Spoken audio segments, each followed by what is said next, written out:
0104 Kessben cash pot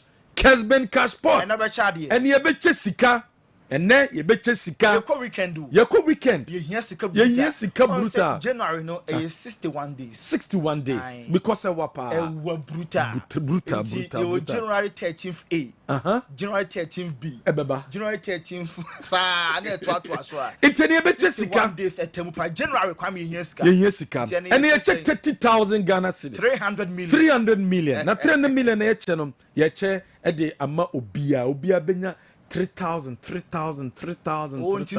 nipa du okay 10 people obia benya 3,000 Ghana cedis 3,000 Ghana cedis 3,000 Ghana de bia ye catch you say ye tenase ye chesika se jo tenase obe chesika ofu nu bie mu akoma MTN4 office ukọ MTN4 office bia wo se me phone me pese me biem umomoni biem se de bia sika no onsa betimi aka biem ukọ MTN4 officer anaso ukọ Vodafone cash for officer wo se opese obie wo Vodafone cash num anaso opese obie wo MTN no abiem se de bia sika ne ba onsa betimi aka ye chesika kese nko a na o Kessben FM obu a wo sika no anaso momo no ntimi receive more than 2,000 near 5,000 obeda nya sika yi into quantity na ko biem ko Vodafone cash na ko biem wi a na chese sika no abeto short code no star 256 *2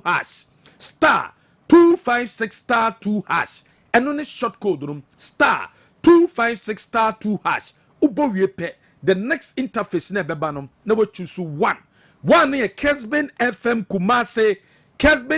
Kumasi na we choose eno we are number of coupons bia beto bia no one coupon ya 5 Ghana cedis pe obeti be 5 Ghana cedis a winning 3,000 Ghana cedis ye be chain and now so beti 10 Ghana cedis a winning 3,000 Ghana cedis a ye be chain na twagum bomba de fa wurem star 256 *2 eno ne Kessben cash pot Tony Montana wie amana ne semana no ye first draw ne ko bonso no the first draw no abren said the beya ye betimi achesika Montana na meboa za pepe penalty bia dana kwem de dem bibia e fine fie boko de o fie din me nua ba ho ye wo hwe ne ye de o ba joys ho ye wo hwe ne ye de ti complain bia de say de ye na so complain bo wa untimi mfa ma enso na umia no joys untimi stop no untimi bia okay de Nyame ase pa Montana manane bedi ka African Cup of Nations na meboa ensam ko so ne bedi mu tintima ye pa Black Star say ya de manage ho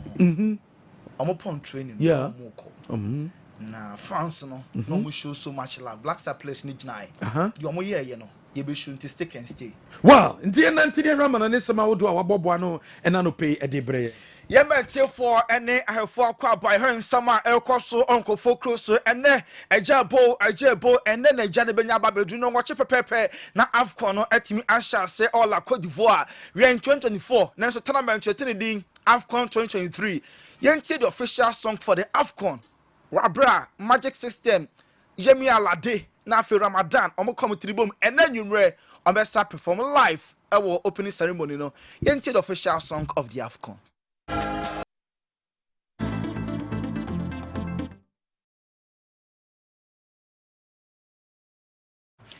Wallinti yebete song for Ivory Coast and La Cote d'Ivoire omo and a host nation for the AFCON and then numre Empire Asia 8 p.m. La Cote d'Ivoire ebebo abra omo any Guinea-Bissau song for La Cote d'Ivoire and also enye izio de papa we eye kroma for na ana etwanwom e de amamo yenko na yentika sen Cote d'Ivoire any Guinea-Bissau na etia no na trophy na kasa Senegal for ena numre omo de ba trophy na kasa kwa kodu La Cote d'Ivoire na cap for a special video where brown the trophy no share briefcase mu e de about group around so na enye izikra bibia e de na kwamu AFCON be de panti mu me trophy no kwan a e bedu La Cote d'Ivoire.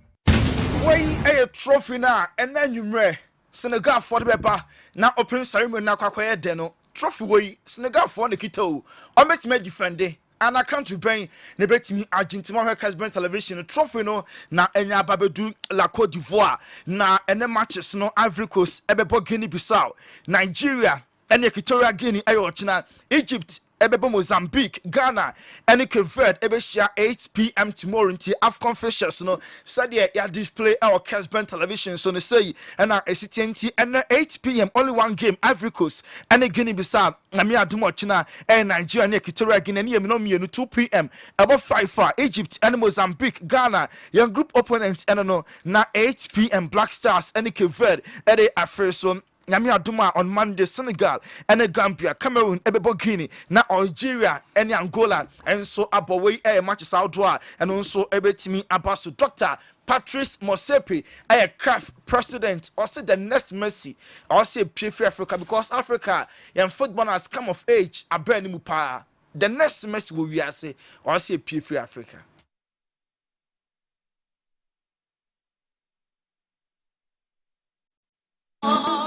Yebetchen sema Dr. Patrice Motsepe ono a CAF president or granting interview do to join. The football fans in the world are excited about watching Mo Salah, about watching Sadio Mane, Victor Osimhen, and I mean the list goes on and on. And Hakimi. We also need to develop African football personalities. The next Lionel Messi will come from Africa. The next Ronaldo is in Africa. Okay. Why Dr. Patrice Motsepe, the next Ronaldo, also free Africa, the next Leo Messi, also free Africa because in football no about any year papa and then you may open ceremony no empire and also a host nation like Côte d'Ivoire and now I'm training session no 18 course so all is set training the course so no and I show our Kessben television so host we know I'm a person a Juma into Obia very optimistic especially Chroma for no I'm a GD pass Côte d'Ivoire I'm golden generation no it's about time AFCON no I'm 18 agent town I'm ahead of an annual game no and I show our Kessben television so now Sunday Olise a former captain at the Super Eagles of Nigeria Olise or say Nigeria first game at Omo Ebono or share Equatorial Guinea Samatri a must win by hook or crook Kwem Biaso or Salata Nigeria Edin Kunwe and in Sama Sunday Olise Dituja. In modern football we don't have friendly games anymore. That's how it is. Because every friendly game serves a purpose. So it's no longer friendly. If you're playing this friendly game, you're either trying to improve something, you're trying to try out something, so it is an important one. I personally feel that by hook or by crook, you just have to come out of the first game with 3 points. If you don't, we will struggle. And don't forget, like I said earlier on, when it comes to tactics and techniques and all that is important. But at the end of the day, it is the spirit you bring into the game and the way the game is animated that will decide a lot.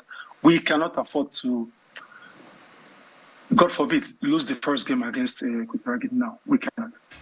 Why Sunday Olise, former captain, headed by the Super Eagles of Nigeria.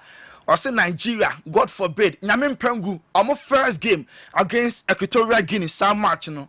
Pambia so also mutimi Edin Kunim and they and say countries when a favorite and also with me about 4 countries Senegal defending champions or Morocco now or born in my Nigeria some potential some betimi and you know the host nation like Côte d'Ivoire at the source so Sunday Olise at the way to JB because these teams I watched them play in Qatar. I watched every game they played. I was working on them as a technical expert. So personally, there are 4 teams that I see that are hot favorites for this title. I see the Senegalese team. Believe me, even their second team without Mane, they did great during the World Cup. So they are very hot and they have a continuity in the team. The Moroccans are exceptional. They are very good also. They are coming with almost the same mold like last time. But I expect them to struggle for one thing. During the World Cup, they were playing a lot of waiting to counter. And the African Nations Cup, they are not a small team. They have to impose their game. How they handle that might be a problem.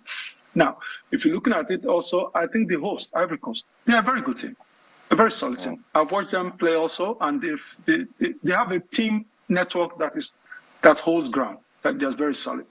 And I must tell you, it's not a question of being a Nigerian or whatever. I am totally confident that with our own players, we can do very well in this tournament. We can win this tournament. We have the potential. Way and in summer Sunday Olise, former captain Edema Nigeria, or the just Nigeria potential, where players someone especially on up front, none of the African countries. And a bit me a challenge or more attackers.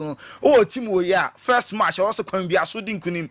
Now, oh, can 4 potential winners now Nigeria, La Côte d'Ivoire, host nation, Senegal, and Morocco, Ghana, Obenwa Wabeding, Nancy, call Edenya, Kaka cry, you better do Honomo. Now, Guinea so Aqua could do navigate and then Rantiano. I'm also attached down to say all the countries will be Aqua could do Cromontimam Kessben television. We air the last batch of countries to arrive here, Guinea Fono, and I show our Kessben television. So navigate a former player, Emma Liverpool, the poster boy of the nation, and Timno, and so attach it down. Fans of Guinea, or me very optimistic. Fans need be able to just say tournament way Guinea, a bedroom pa. Cover to come to Cote d'Ivoire to support our team is not for any failure. We have come to win the trophy. We are not afraid of Senegal nor Cameroon. We shall win the cup. We are very confident because we defeated Nigeria recently. We showed that we are competent. We are more than the other teams playing in the tournament. We have come to get the trophy. We are here in our numbers to support the silly national. We are found in the group of death, but we respect our opponents. We are confident about ourselves. If we left at the 8th final in the last edition, our ambitions is to go further this year. Just here to win the trophy, and it's just a single we are the fans of the silly national of Guinea. Almost our last friendly game. Almost Nigeria, some come in. Nigeria ain't me. Antanunti, almost a GDS tournament. Ya teams are betimi Ajia. Almost one of them. Cameroon fans no so GDA power. Fans of Cameroon. Almost waka so tournament. I'm betimi Ajia no more kasam the national anthem no firm because almost GDA said this year there. Almost year.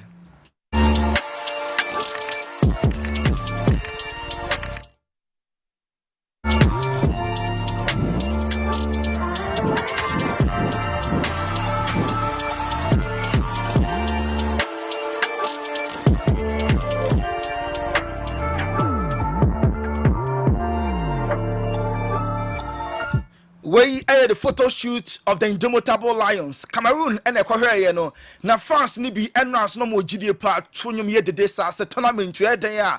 Omonso mom ana ebetimi agenti photo shoot no ana ye show our Kessben television. So na Ghana ye show photo shoot no about so players no high hopes. The day you kind and sa tournament we be ko yi.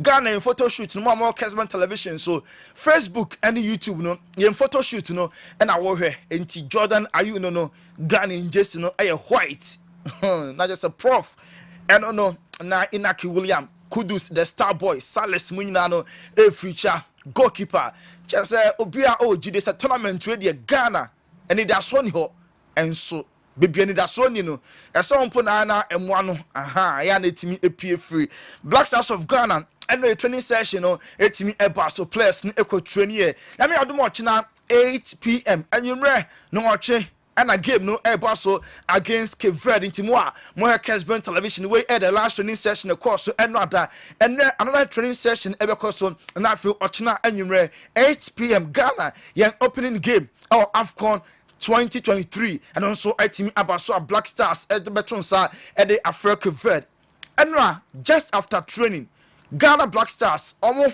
ekom hotel no na fans ni bi gina kwan ho and so strangely ye come wa omo fans e wo team ni mu san kofom yenu the da you any Jordan de bia ya no si omo so you cassette omo a then so omo so na fans pa e wo team ni mu nti enra ha players no na fans ni interaction kakra right after training Antoine Semenyo Obama Bournemouth Premier League no no sina kan okasa dia for AFCON na Ghana ye kono na ebeko sign Antoine Semenyo ade nsempi ade etuja ye beti nsema Semenyo de tuja I mean, as a kid, I've always watched the African Cup of Nations, so, you know, to be part of it this year and hopefully many to come is going to be great. So, yeah, just want to score some goals and hopefully get to the final and win. So, yeah, it feels good.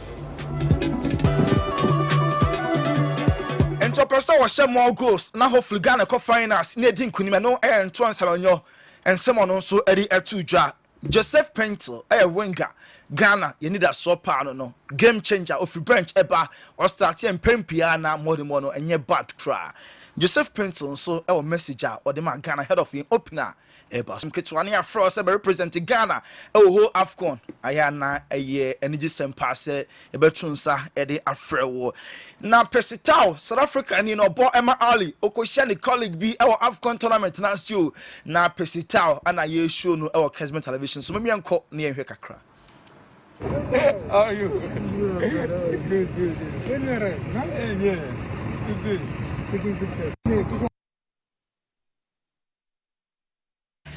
Wey pesita we share the colleague Ali players no or more back Cameroon the opponent yeah easy then so from club level you share national team I have rivalry in Toronto competition in the and so me enjoy who pesita and you no Kessben television so Senegal the Triangle Lions so a info new almost a jet up already defending champion Sadio Mane I don't know what the message by here says Senegal will be a nyarish musa tournament tree among a bit me I omo afemu de or honomo enough of the AFCON international and a tournament no shall say Ivory Coast and Guinea-Bissau 8 p.m.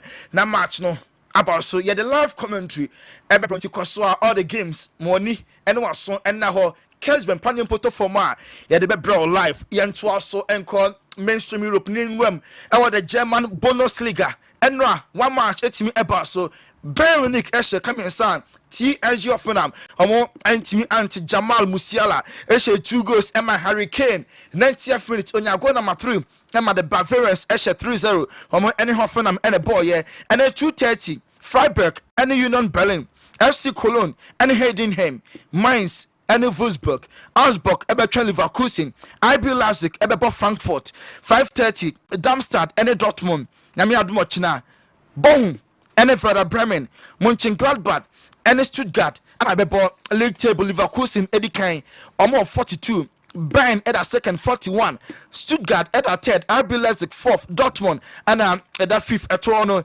16th Mainz 17th Cologne Darmstadt at 1 only 10 points or Hurricane on our most goals with 22 or no and so far all leading player was more goals in the German league Yentuason and France and the matches Monaco and the Stade Airborne Rennes and the OJC Nice Lille Ebebo Lorraine, Nantes, and the Clermont, Chinament, and the Toulouse, Ebenian Brest, and the Montpellier, Le Havre, and Olympique Lyon, Rennes, and the Paris Saint-Germain, League table, PSG, the 40, Nice, second, Monaco, third, Brest at the 4th, 5th, Olympique Marseille, Toulouse at the 16th, 17th, Lorraine, and a Clermont, Etratour, Mbappe, PSG, was 18 goals, with some Banyada, or 8 goals into top scorers in between Mbappe.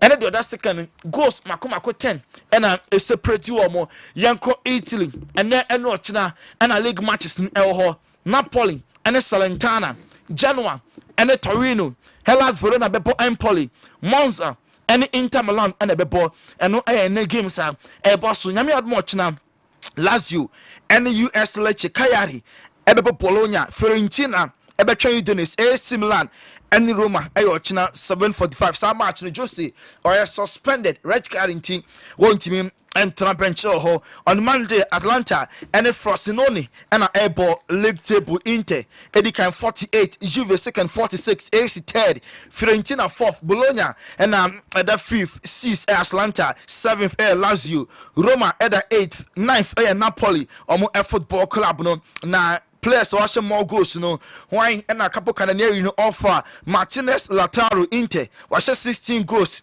Domenico Berardi watch 9 goals Olivier Giroud AC Milan on 9 Goodmanson Genoa 8 Lukaku Roma and also Ashe 8 goals Serie A animal Yanko the English Premier League no Yebenya Burnley and not that a boy Luton Town match no 1-1 and 12:30 Chelsea and Fulham Newcastle United, Everton, Manchester City, Everton, Everton, Aston Villa, Man United, Nyame adom ochina, ene Tottenham Hotspur, omo football club no. Liverpool leader 45, Arsenal second 42, Man City third 40.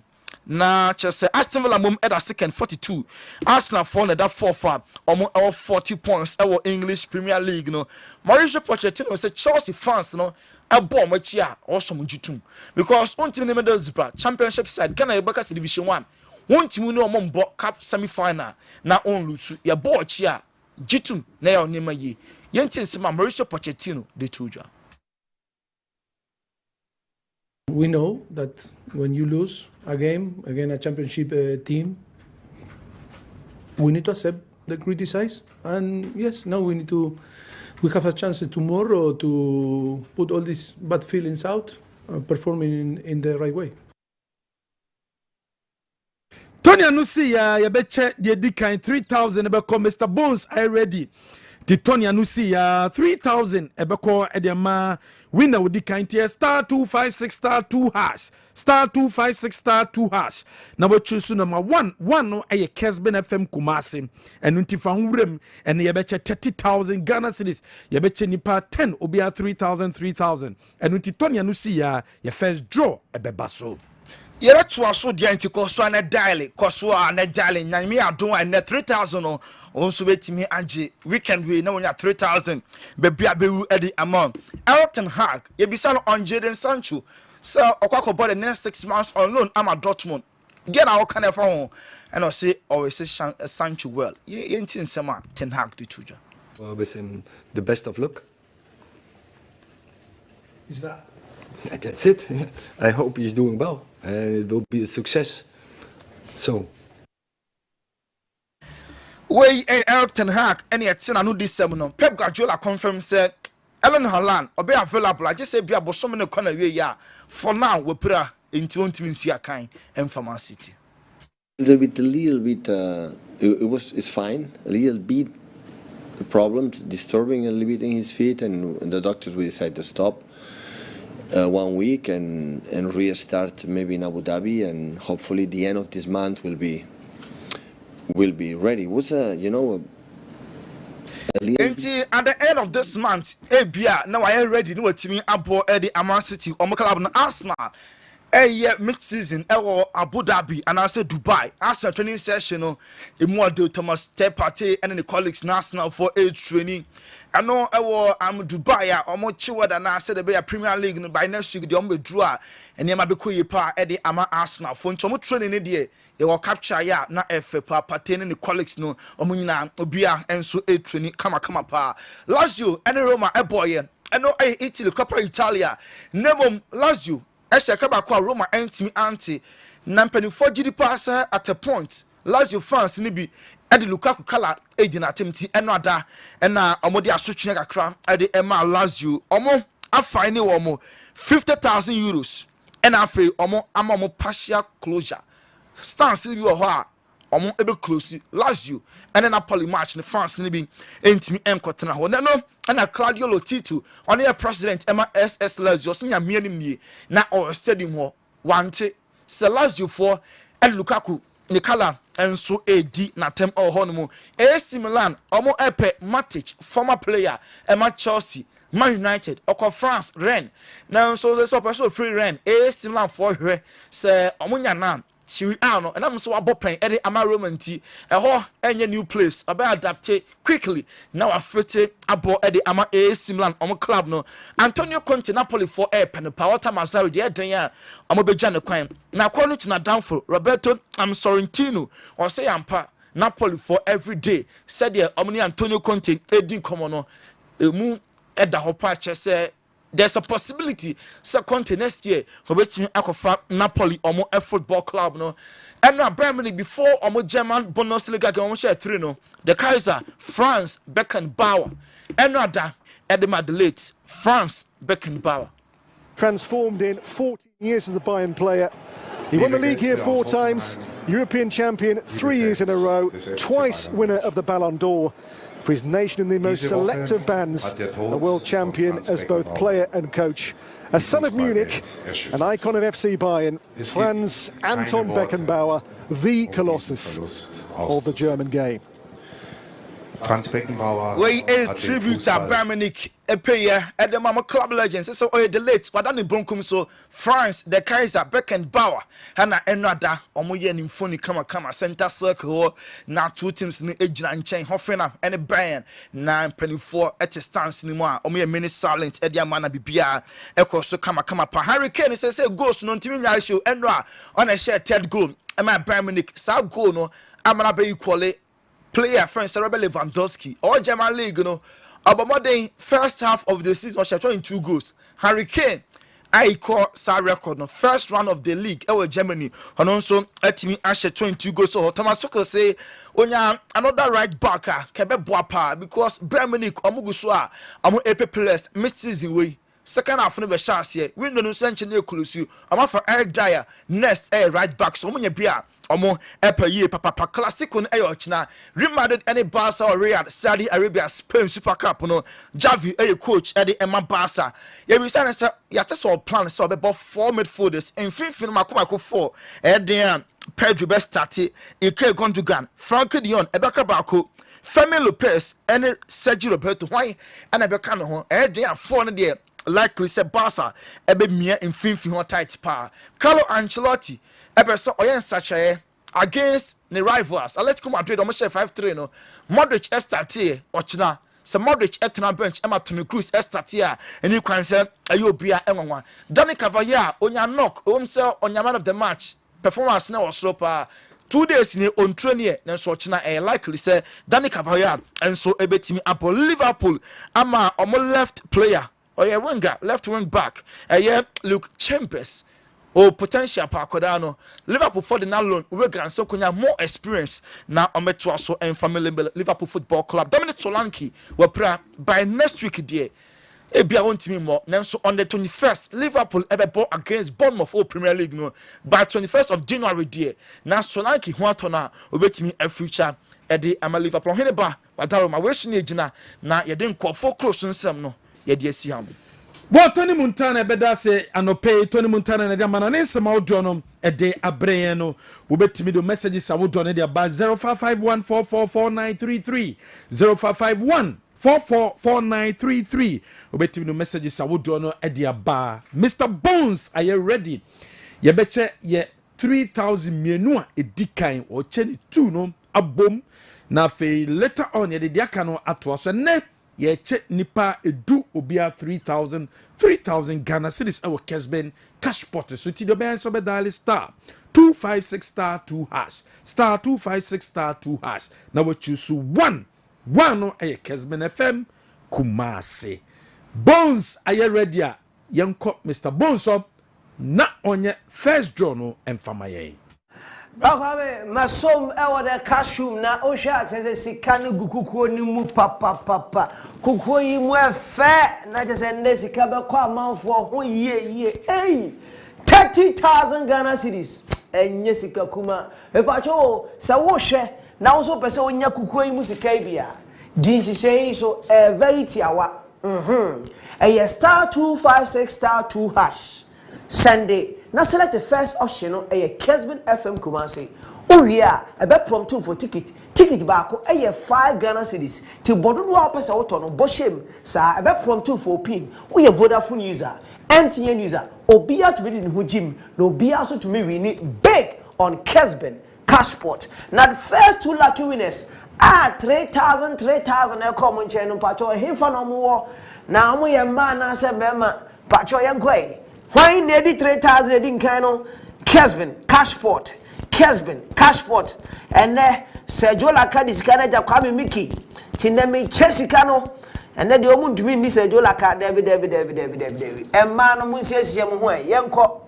and Memman Musias Yamhua Yanko first lucky winner 0256 600 star 0256 600 star me pacho so number ni na o share Kessben television ana utie Kessben FM Mr. Wachekeshe, Nadi Huadansi, say Kessben, Cashpot. Kessben, Cashpot, Cecia, Sikano Alande, 3,000 Ghana cedis. Abegu a year wallet in so. Abegu wallet in 0256 600 ****. Our first lucky winner. Yen called the second lucky winner for today. Kessben, Cashpot, 30,000 a Google Guemu, and Yesika Ketwa, and they are chaining in our ha. Sikane Tamu, to submit me a DB. Nani Diaba Fie, Obibisana Kwame and Mefaso Pacho, but *256 *2 hash. Sunday, Nadi Shenechi, now so ticket to Memeduha. The second lucky winner, Hefanowa, Oyoba Nasebema, Sewutie 92.9, Kessben 93.3, Oshe Kessben Television, Ghana for Nabia Obia, Obia to Mirini, second lucky winner. Number in here, a 0240. 243 ** 0240 243 ** Mr. Wasa number near na o share Kessben Television and I would hear Kessben 92.9 and I Kessben 93.3. Mr. Wa check it. Nadi Hua dance here. Say another year Kessben Cashpot Adama 3,000 Ghana cedis has been credited to your wallet. That is our second lucky winner. Onye Rakame aka a year 24,000. Hey, just a check the mamma for because why now so didn't share so a *256 *2 hash. Select the first option, Kessben FM Kumasi, a bet from 2 for ticket, but ticket in if I did today. Now, fair best also be so pin, but for the today, now ticket never do her. Once we be at 24,000 now, canon. Now also show now we can be a Niger Abafipa. Mr. Bones and I draw first draw na my nipa mienu be nya 3,000 Ghana cedis nya first win and one man say ndin komo kakra bi na yanto aso. Hello, good morning na who to say? Nyame na di mo boss. The nyame ase. Na what to be paying? Me win paying ya. What to be paying? 3,000. Oh, okay. Na udi wa dance here there. Oh, me do one dance here. Kessben FM. Nyame nshira mo pa onye mo kese. Na be good phone so there. Me pa chi you. Sika ide na de here. Oh, sika ne de me dey me business and me de ma me yere de ton ade. Okay. The first one in ade ma yere de ton ade. Me pa chi you. The nyame ase pa. Tifwe sika de see why? Yo, mate. Okay. Your first winner no unso so betimi edi dance here. Se sabre also when you sika ne bi. Ene ye chedi pedu into more. You see aka 8 more. Nipa 8 obi abenya 3,000 Ghana cedis. Well, you be second winner so ne di nkomo. Andi ke matras sanso na Franco Naro. And so aye krado ha. Andi akwaba. Good morning. Mojide so ho ye pa. Na me adum bibia. Obusuafo ho ye. Bia ye okay. Buanim fo ho ye. Bia boni bia nsi. Omo ye strong. Ede na me ase. Bia ho ye. Nene amanone obedi ka me ahwe hemfa amanone. Well, Kwame, a big game na beba so in ride. That is Barcelona and Real Madrid they be could be across the Super Cup final. And then there are games Roma bought AC Milan in the Serie A. Newcastle United they bought against Manchester City at St James. Chelsea bought Fulham, Manchester United against a team my friend Tottenham Hotspur. And Kwame, these are the big games me person me discuss it. It looks as if say AFCON ya overshadow the European game. Yes. But Sunday will listen a perfect analysis of the AFCON. Wow. A perfect analysis. What Chelsea is a technical man. Once I say on a year could vote team in Huajuma for Nigeria. Nigeria and Cote d'Ivoire in one group. Alongside Guinea and then Equatorial Guinea. But I'm a perfect analysis. What Chelsea a technical man. But how to play for all is set. For the 34th edition of the Africa Cup of Nations. The Al Hassan Ouattara Stadium in Abidjan. And then no more tree and I probably be a bit me about. So you bear the quick way up, said the bear a bit me about. You better discuss teams, the stars and the big guys that will be showing up in the AFCON. My second winner in Indian Commander. Good morning. Good morning, Kwame Miki. It's now who to say on pay. On your coupon now, do more now on swear. I'm your home your pa bottom 3,000 aba. Sure. Abeguso. Na what out to there? A downfall of a man is not the end of your life. Why? Yeah. That makes you the next way you know. So pigeon. And as I do with your friend, so Usura undi. Dientina kazo usura undi. Once I don't know. Me mkrofo bebre me no mo area won me tu omo fusa omo person beto ba tu no dia no pese oye bibi mo na me ka tu omo se ye friend so usuro a undi unsuro se wo sika be hiem se e ko nso no ko yinam a ye de nam na ye de yinam na wadi bi pen and they come 4 times no na come 4 times and ra me di 5,000 o mo frɛ me ba na me mox Friday me come up, Friday man, man, family band, me who corner my Friday back, no to me, okay. Hey, and you this gay power. I didn't know me the 5,000 and them say did 3,000. Then 3,000 who they send a room? Maybe almost 3 point something the other room. And to me, I told you 3 million, and I'm go so to call. What do you go to call? Me go so to call Kwame Mickey. Okay, yeah, that's a bar. And open also bet me the one room. A *256*2#. Now we choose one no a Kessben FM Kumasi. We choose one at the also the one room. Sir Franco na ro akwa ba na ho ye de. Oh Nyame adom Oheneba. Bia fine. So so ho ye. Oh Nyame adom so ho ye pa. Good. Na na so so hemfa na obewura. Oh na me de wa misa me say aduma for ho ye. Oh sir. E na obisa ndi se bu anim for ho tesen. E so so bisa me say bia. Afija kwa abrefo. Omo ho tesen. Okay. What you say? Any fache me. Eduma for ho tesen. Eduma for ho ye. Okay. Ho ye pa. Okay. Fa Eduma secondary school ho. Na be fa Eduma Newtown. Ke na anim ho. Na be fa na ko utan ne bibia de ye. Bibia de ye. Ansa na be unso be di kan fa Eduamoa. Odu Eduma. Na fa Edubi nsu sha na abobuja wa ha. Yeti asumdwem bibia ye kama. Adwan assemblyman open ana. Debi. Simukrum. I want to so bet my assemblyman echo secondary school. We na me child here or the Methodist primary. Okay. Yes. Tunum kron so pa. Yeah. Na almost weekends. Actually bibia so bet my assemblyman o ana. Assemblyman. Ana wapa ho. Nyame ne hene. Eyesom this is froze be assemblyman yet brabe suma no akosom. So problem be any hono. Nene also hemfa na de bewura. Oh, obviously, MZ Andy Aboboswa, dear Kakrebi Nesio, only German Bundesliga na Vino, we first round. Ukrum for no, on we 18 to Umbu system, we first round. Na Adia Hurricane and Mifuzu here Basubokakra. Na Bayer Leverkusen for so Adia Moya and Susa Basubo. And of course, the Air Classic on the Intimi and Kanye Wasem. Sir Jim Radcliffe and Susu Kukushia Timono. Den sem kakra to dwa ebrebe me bia ebehwe uti Eric Ten Hag ne good luck na o de ma Jadon Sancho na it him say diplomacy. I wish him good luck on the best but the boy still remains a Manchester United player. The option in unveiling look excited. Yeah, he's a big boy over there. And I said baby or baby or call farmer no. He's been provided with an opportunity to show what he can prove. I'm sure he's likely to walk straight into the Dortmund team and probably a farmer something else. But Memeti as a Manchester United fan, between Mason Greenwood and Jadon Sancho, I will go for Mason Greenwood's return instead of Jadon Sancho because Jadon Sancho there, wachra homa so boni kwadanye. Na de no yen bepim nementi ase.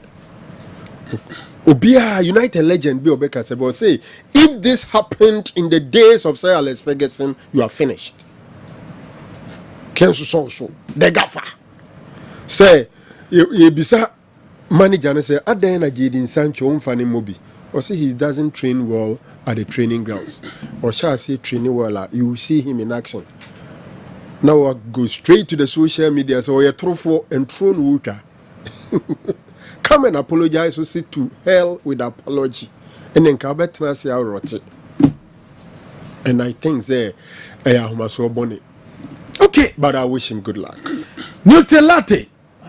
Ukrum for what to say. Him for. Oh, if you say na bomb for ko ne bampon kwano so nyina me kuro. Oh, okay. Omne gina ma chipa. Omne tawechi. Yeah, if you say ko.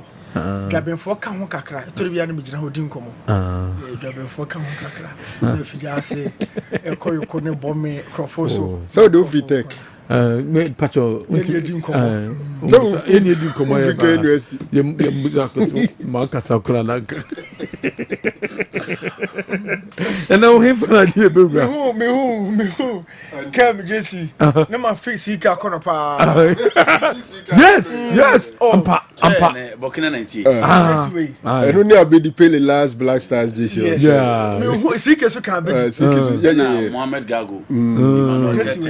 Yellow. A legendary iconic. Yes. Can 2000. Yeah. Where do you anymore? Where can 2000? Me who am papa. Oh, just let's have so CK Jimpa no team. Let's have so hopa. Captain and social say I want to Yeah. Where the waka sepa. Yeah, legendary just. Because be the Pele Sunday badge na mo dan de ma CK. And CK chichire Jesse we pa. Oh, Jesse we dey CK pa na hu jinam pa. Papa. Oboba na busi na hana pega. So no. Then for na dey bewura. Egypt. You be sure mo ne. Okay. 1957 AFCON we started no more and mo G and mo saba bi no ba G. I'm gonna share how he defend the title no. Now omo yamre in certain generations. No massa so sorry no maba 2006 2008 2010 no me very dominant, and Egypt has always been defining African football, national team or club football. And nay omo saba omo ba through whichever means. Group B when Mozambique or Kessben won Ghana so you profile all the countries and then it be Egypt come throughout omo team no. Now you share how potentially you know omo na beko na Kessben ni Mozambique we. Okay, Eberim.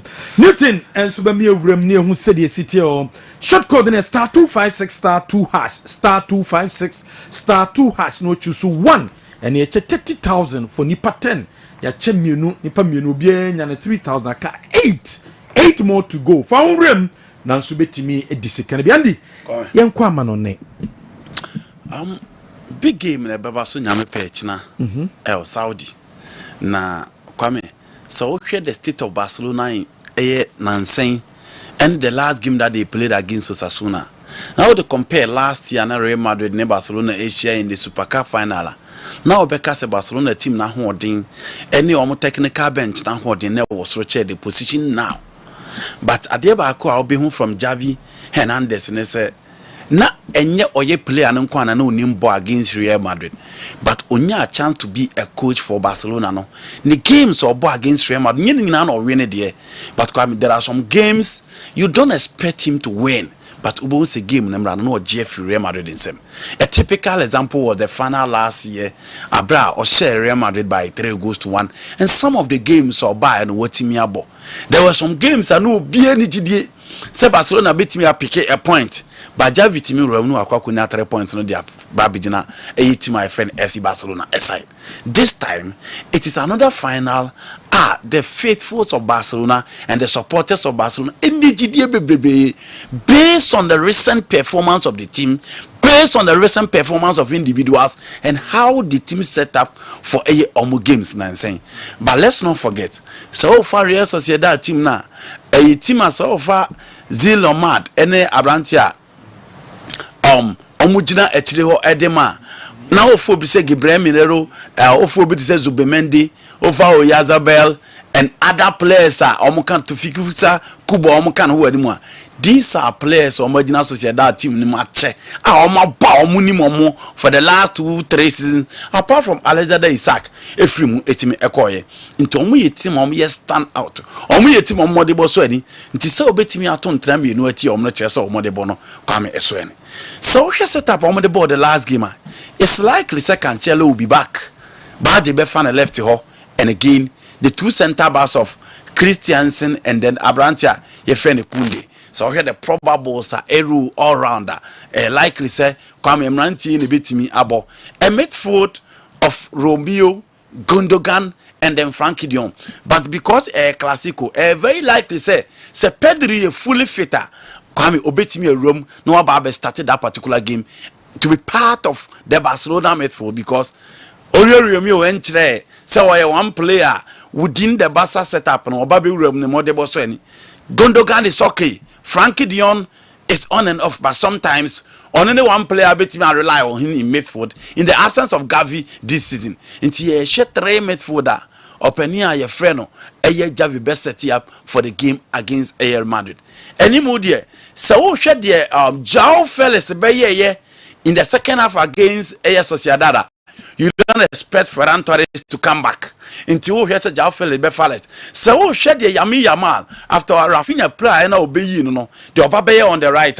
You don't expect anybody or Ferran Torres say Obaba be on the right side. I'm a team my friend FC Barcelona. Yamal is likely to start. Meaning say a classico. In Tibia Najavia choose more balance and more experience attack with Lewandowski being the main man of Billy D line. But for me, dear Yama Babaye no come. So you coach here. Also in the park, so now give him the challenge. He did that against Sevilla, who honored Sergio Ramos and the lies, Lord Bardi, Marcos Acuna, and then Jesus Never Stella, with me making a big goal. Ferran Torres is reliable, and this is classic. This is final. Obia given the best. Obia try say, Obitimia show the quality. Say the bear cap on the back side, no Timia saying the bragging right on the side. So from other side and so on. Come in. Men they are picky after Real Madrid kofa Abranti IFN Frank Garcia by. So Fakepa Mama I assured say for the Champions League, for the La Liga, and you know better Andrew Lone better into only the Super Cup no. And the 2 goals are considered against Atletico Madrid no kwame. Nembo de bonent me and Shani and as usual Kepa you be our error prone into the poop one be expected animal no ebetimi akoso. Against Barcelona, you need to be 100%. Untimin koye errors, untimin koye experiment. But because on my show and saw the better policy, Kepa obviously will be imposed. Nacho and then Abrante and Rudiger. Rudiger is on form. Honestly, one player why stand out from last season. Every year now, this season. David Alaba and Damelita will play no. On na constant so let me never so on na to never watch lesson in modern etimi eswani ti ebehwe how he will fare against Robert Lewandowski up front. Toni Kroos in, Luka Modric out. Now man maintaining Fede Valverde and then Abrante FN Olien Chouameni. Inti sana Real Madrid midfield ABC aye. Modric and Kroos will not start because Barca midfield ne say midfield on a good day so mutimi crab ball now so chase most of the balls. It is so chase most of the balls there. And ye unya mpanimfo mienu so mo betimi agina mfimfin but obehia a young Chouameni Fede Valverde our versatile midfield now the Toni Kroos on also remember that range of passing e dey account wo mfimfin with Jude Bellingham nansani games no go ne ma I said your chance in the but he's still playing well for team friend Real Madrid. And then now Rodrigo and then Vinicius Junior up front. Into your best the battles a bit in the park and so as to how both teams was set up. But so I share Barcelona and Real Madrid games are there by quite so key in recent times. The Conde and then Brantia friend Marcos Arroyo and then Abrantia your friend Vinicius and again the battle of the midfield for both sides. Real Madrid are lose to from their usual 3 midfielder. No be any second no modeba. Internet so mo ba be gamer. Na Edin so best stick it to a 4 midfielder or mobile. Unim say Jude Bellingham there he's assured. Unim say Vinicius boy anymore. Unim say Rodrigo anymore. But fin one of the Beckers Amranti for them to balance the equation in midfielder. And yama betimi akoyi ediama. And more be a remfisa se kwame. Oh, ka final gamer. Play a beer, give for the best. It is one who said Basa and Koye, one who said Basa to Sino baby, one who said in recent times inconsistency near too much. And yet, no, the bit defining the final Real Madrid and Ebebo. Obia big give the best. But share how Real Madrid and so against Atletico Madrid. Match Atletico Madrid, the winning mentality and the ability to come back in the last 6 minutes, no, tell how they've prepared this particular final. Advantage Real Madrid why because a lot of game changers up front. Bellingham, Rodrigo, and then Vinicius Junior, and even if say Jocelyn Matokula will be in the bar, check the number of goals for the Real Madrid this particular season. So for me, say Real Madrid 8 team win this particular cup by beating Barcelona 2 goals to 1. I wouldn't be surprised at all. games ni be koso in the EPL em say Jitina na need can on there to TV so aye so who's the captain bon hana na ano uhuru ha na de uhuru na na mia so o Sandy ba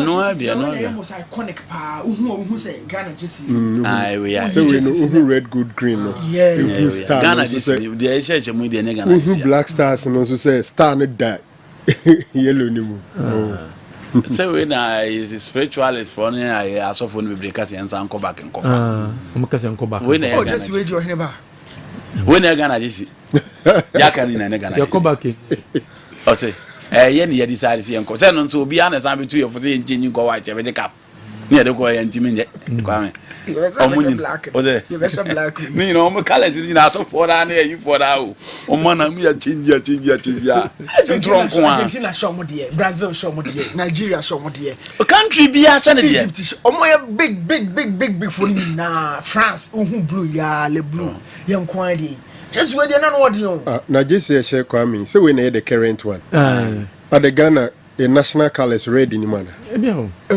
the national colors in red gold and green and the jersey Mickey is wearing is red gold and green you even see the flag over there but omo party said we no yellow near dominance but national colors in yellow near dominant ni na epe so if yellow is dominant then no man Ghana colors red is dominant man Ghana colors the same okay there's around go maintain it what Mickey Shen see here kwa kushi obi ehun national colors obi ehun bi say Ghana jesi the person here kire ne say jesi bia wo wiase bia from 30 ADBC ne pick omo started World Cup no omo jesi na no omo hye no say ye be ye bibi design na person san e bia we yellow ya danu na kwam ye be ne kese ba hwe Brazil jesi Uruguay Italy Argentina ba we de kwam so hu se so bia ya ntwere Ghana ehuma hu se Ghana ya be kase African countries na Puma sponsor me say Senegal you know e bo kwa brand san we ni yo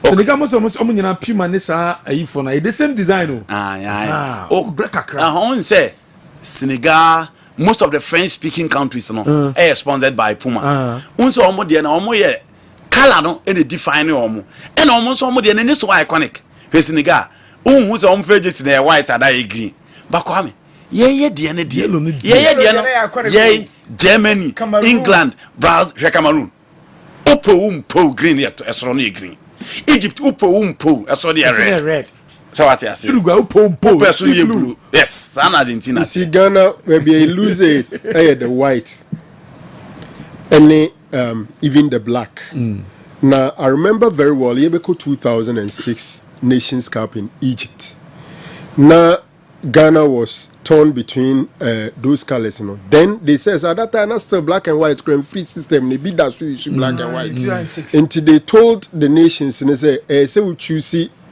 dark color bako and light colors in the bako until yellow a light color white and so a light color so we could not go for both yellow and white my surprise was our decision to choose white instead of yellow and Tihono share black account I think against Mozambique in Ismaili I think against a Mozambique also the Baba Mando ball bicycle kick be share I think we won black I was at the stadium and Zimbabwe Zimbabwe it was Zimbabwe na yedika ine Nigeria ne Senegal abobo nya Benjani wari match no that's right what I say and the colors and some no be but I agree with more especially when Ghana will wear black because the national colors in black no etuamuki tuwe be the star na pe mekai na exam question be bisa how many colors and the Ghana flag no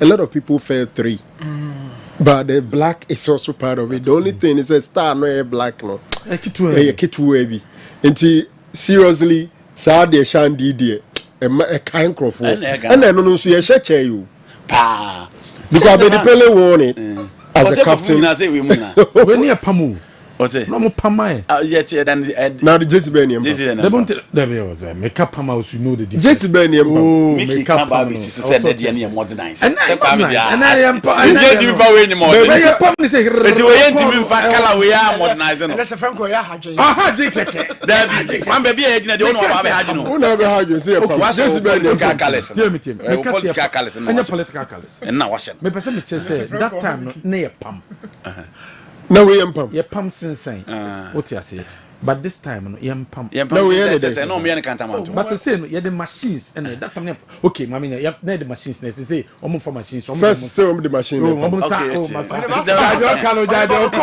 what the make na say what say na so kasa ye the machine na pam no mo nwina na me say who the make up there is no so mo pam no kwa me point is say you are oh yeah na it say oh yeah tell watch that you are better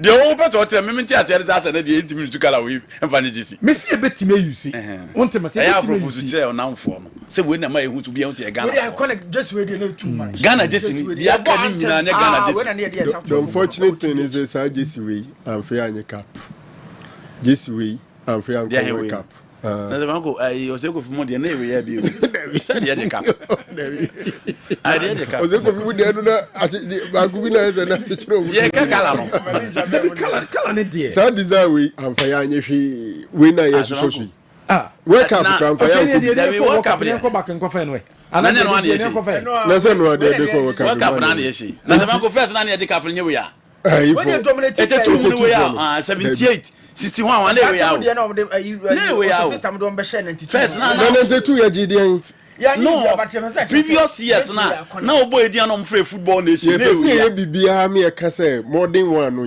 more we say do but the bottom line is that the bottom line is that we na here king and the gide mon kan kire me say the gide say iconic yes and who can iconic near them and my identity how can Germany who white dominance white na you know black no ha what you say this JC I can be brave wait Brazil and you know say we yeah is there we 1970 we 2019 we 1970 but we 1970 omo fa ba ko nemra ba ko no ye 2019 Copa America final no anyway we who no antwa so me hu baby ya jana rusa ya twaso kamika ya na kuma kire me so sa je we ya hu de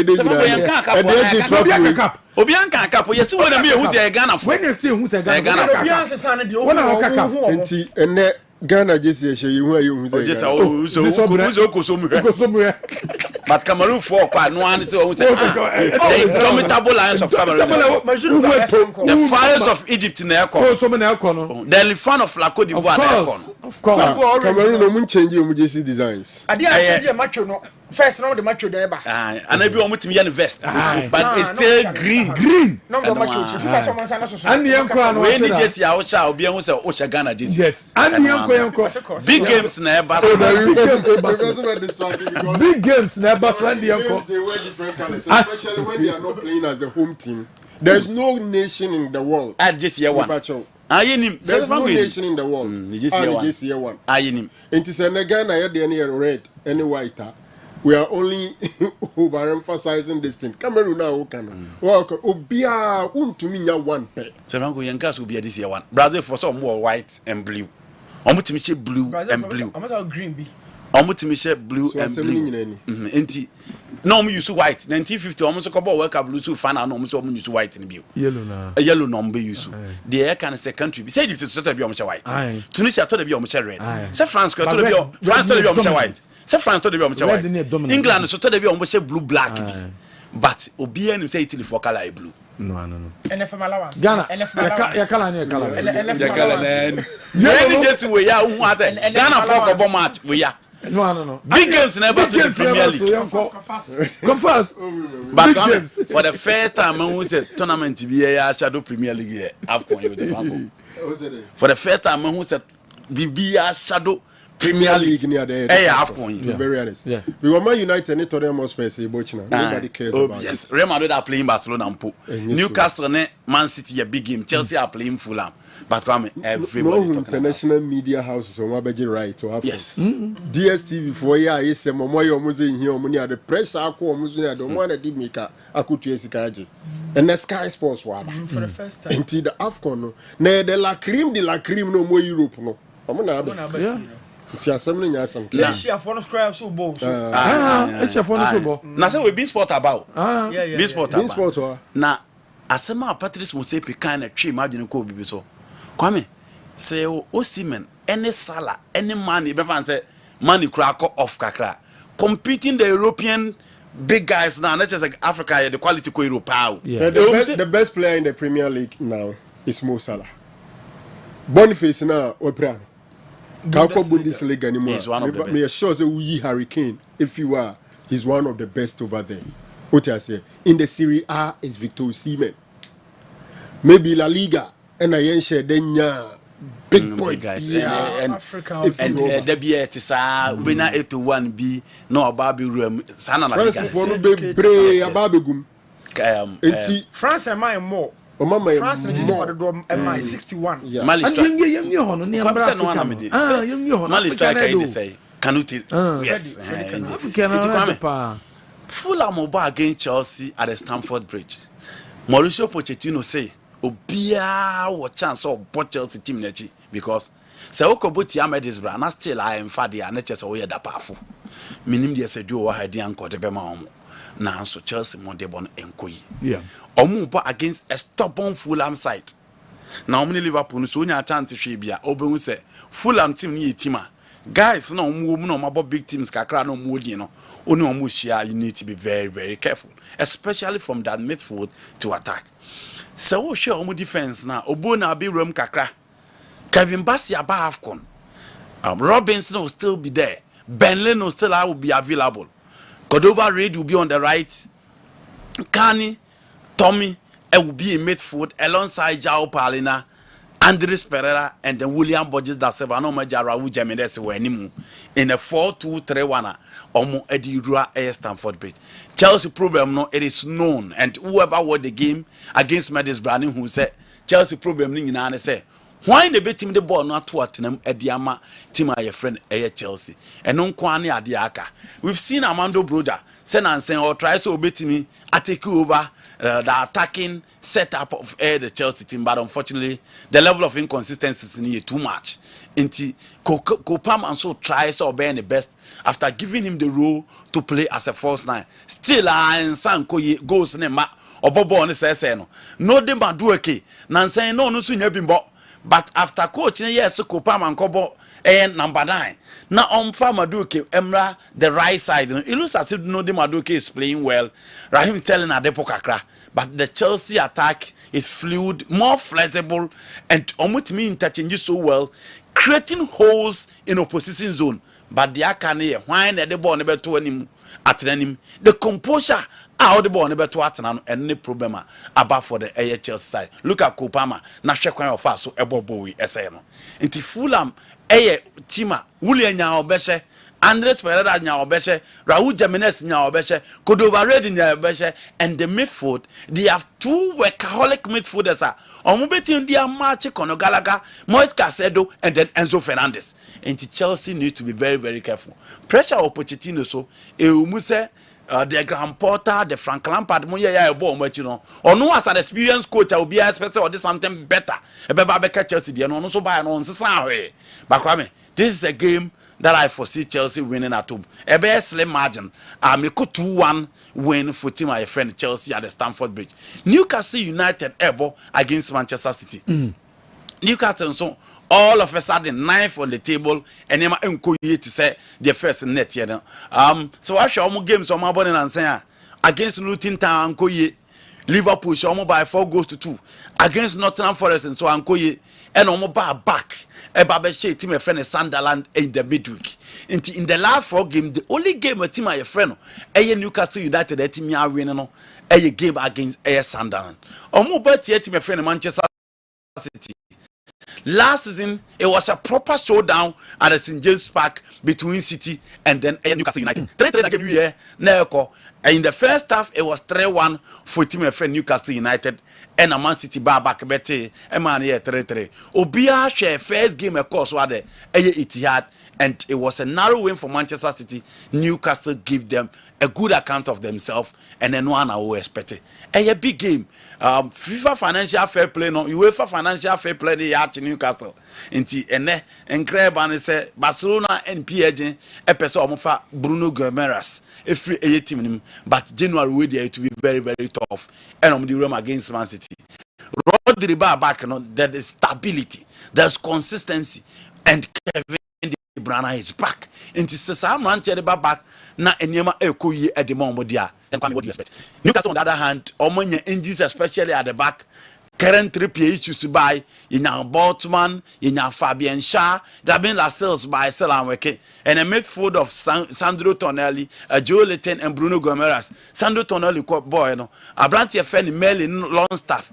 Intimate Kamuma midfield near thick. Emma midfield near strong. Miguel Ameron had been on and off. Alexander Isaac after injuries now and the game now a bit slow, and then Anthony Gordon for me and the trump card, the secret weapon of the side. Onuomuba, you need to be very very careful. A game Obekas and Newcastle United beat me IBB, but I'm tipping Manchester City. Said Kwame almost beat me and call Akunya a slim win at the St. James Park. Now the big game. Manchester United bought against Tottenham Hotspur at the Theatre of Dreams, the Old Trafford. No creating Nyame. So also Man United bobo not all doing but so you'll be disappointed. Omu team are unpredictable. Ada obe expected to omu team in omuntimi. Ada obe expected enkoye no not akoye, especially the game that they played against Liverpool. But Man United any team come ometimi show consistency, especially in attack. Martinez any Casemiro back. But when the game, I always expect to say, Coach FN everything had a bit to Nemranti in a gum. Or see a share ball Anthony Bomano Ewayasa. Ohun is Anthony still I with the material and the quality of it me a show at the amano. Until I sell or continue to give me more minutes. But the fact of the matter is that Man United team Nankas and how many players are performing. Kwame, Tottenham Hotspur on the other hand will be affected by injuries and then certain situation having their two excellent midfielders for the AFCON. So Emerson Royal and Ben Davis be pay in the absence of Cristiano Romero and Van Eyck no Kwame. Problem be amai. Pedro Pozo ma ombo di omo pe and Destiny Odogi and so did the omo pe momo. A midfield no maybe see Bisuma. No mama say Papi Matasa. But let's not forget. Omo Bentancur is back. Omo Giovanni Lo Celso back to the midfield. And Kwame omo betimi use Sam Ranche ni no. Omo sani Timo Werner. So you mean ewo and then Dejan Kulusevski is still available on so betimi support on the right. And Richarlison has started scoring. Inti omo team no. Omo be mese Ranche a so fa Papi Matasa or ye workaholic. He has the ability to progress the ball from midfield to attack. And abon on Saint Louis excellent recovery. So open a deep line playmaking in Bisuma or the Bema. See, Uncle Ball in Frobion, a same cross and pass here, Bisuma the Bema. What do you go better call emphasis the animal? Giovanni says to the progression in Bema. But the cohesion and the coordination between the first two Africans and Moba, a cup of reaching on near dear Tottenham was Bemese. Kobe Manu on and off, but Obama because of his passing range, you know, who something better. Tomini, no, better because Amrabat Ababi PM in the AFCON. And I come on Eddie Room. Bruno Fernandes, a PK on and off, but the support in attack. Ganacho mount 2 goals ne. The following day, Huni Biu into Kwame and my United attack and you're reliable. Yeah. But we a game for pride. First game, no Tottenham Hotspur United cry. And Kwame, before any injuries in a buyer, look at Tottenham Hotspur against the big teams. Apart from Chelsea, Liverpool, Manchester City, Arsenal, Man United, obedient team share but almost Chelsea red card ne buy no, and a Chelsea bar back almost team be show by 4-1. Inti Tottenham ebeba to give their all at the Theatre of Dreams. Kwame, a likely result no 1-1 and say win ebeba. meko for Man United. Double chance for Manchester United at the Theatre of Dreams. Well, and the came better so amano nensam na fe se Franco Naro di be so na fe ya ba ya narrow down ba African Cup of Nations e cost na wall Mohammed Hudu wanam kwanso de na HIV coast so we do a lubo nti enche yene no bodano no ha nti awani awale do a lubo so do ono mo hwe Kessben TV live e wo ho nti lubo na wall Mohammed Hudu and na mono sanso and na Vincent enso nam kwanso ono so ne supporters and journalists omo so nam kwanso omoko ono from Accra and swag awards no na omo twen journalist ni be swag awards no maka ho no matake nti so omo nam kwanso me omo kasa no so medumankesim nti omo nam kwanso awomoko omo se na abansi momo tu kwana na jo nti 6:30 ano pay no musim nti suppose over close to 20 buses and echo wow because the say Ghana beko Yebakopa 20 buses close to 20 buses and Ghana force how hope nti enu abushe place 20 Ghana for ku go at the Qatar World Cup you know say Qatar omo only one neighbor omo share border all the other 3 borders no ensure omo Saudi for the over 200 buses and I think for across the border and by in the 20 in Nubebia say near my course no kwan anima me sure say e be besa ko am for drive you go so drive it I mean microphone mu set off 3 days ago omo beda Cape Coast kakra omo da takra de kakra omo da livu kakra you road trip e be the pass at you say ko be the pass what star 256 star 2 hash Kessben cashport star 256 star 2 hash enche bia meko Mr Bonso na fe with the second and I say nipa mienu a wo mo so be no 3000 or the acho me na ye 30,000 for nipa de do ya che 2 aka 8 to 3,000 for 8 more people the answer also do hu be wuro star 256 star 2 hash star 256 star 2 hash now we choose one say Franco Naro well and run German Bundesliga and officially we first round no yeah onzo mo 18 teams and the first round is 16 games na whoever thought say you be first round no na Bayer Leverkusen and a top group no 42 points Bayern Munich HAC almost closely with some 41 points. But you ask yourself, say, and Bundesliga, usually it's Real Madrid. It is Bayern Munich, Nebia, Borussia Dortmund, but Xabi Alonso, I'm making sure, say, he will give Bayern Munich a showdown. I'm starting obianim say they on beba from but omatumi akwa ewie the whole of the first round without a single defeat. Obian to mention 16 games, they've won 13, drawing just 3. And I think that is a massive achievement for Xabi Alonso. And it's not like extraordinary players be or making sure that Obenya a very formidable system, very disciplined players, and about 3 back. In fact, about 3-4-2-1. Now in Finfino, Hone Jumani in our Granat Xhaka. He's the main guy in the midfield. Then Kambekasa our own, but he doesn't play for Ghana. Jeremy Frimpong, it's one of the guys there. Then you talk about Robert Andrich, and these are the guys. Our man in midfield now is so solid. For me, I think that Xabi Alonso has done something extraordinary. Now he's a future Real Madrid coach or a Real Madrid coach in waiting. There are some players be out from playing days now, and you don't want some successful managers because you can't football intelligence in midfield in the days at Liverpool playing alongside Steven Gerrard. Any do Obaba in Real Madrid near there, then clearly you'll be out to say football. And I'm so proud say Xabi Alonso what he's doing at the Bundesliga. Second round, Ode no bet my idea twice or no near seven because Bayern for Jana so. And Bayern Munich, Eche Hoffenheim, Eche has the same beam because Wababe call it Robert Lewandowski record. Say yabo half of the season. Now I share 22 league goals. Kwame easy. 22 goals in half of the game, that is 16, and in the first season in the Bundesliga, Harry Kane has been super. The question we ask ourselves is that season now, Lewandowski, a share 22 goals in the first half, no, or twice could break record and Jed Muller Ekita. You know, Jed Muller was holding the highest number of goals in a season, 40 goals. And was share. But that season, Robert Lewandowski went ahead and scored 41 goals. So we have 16 more goals to games to go. Say the Englishman, the English icon, the English captain, Harry Kane, MBE.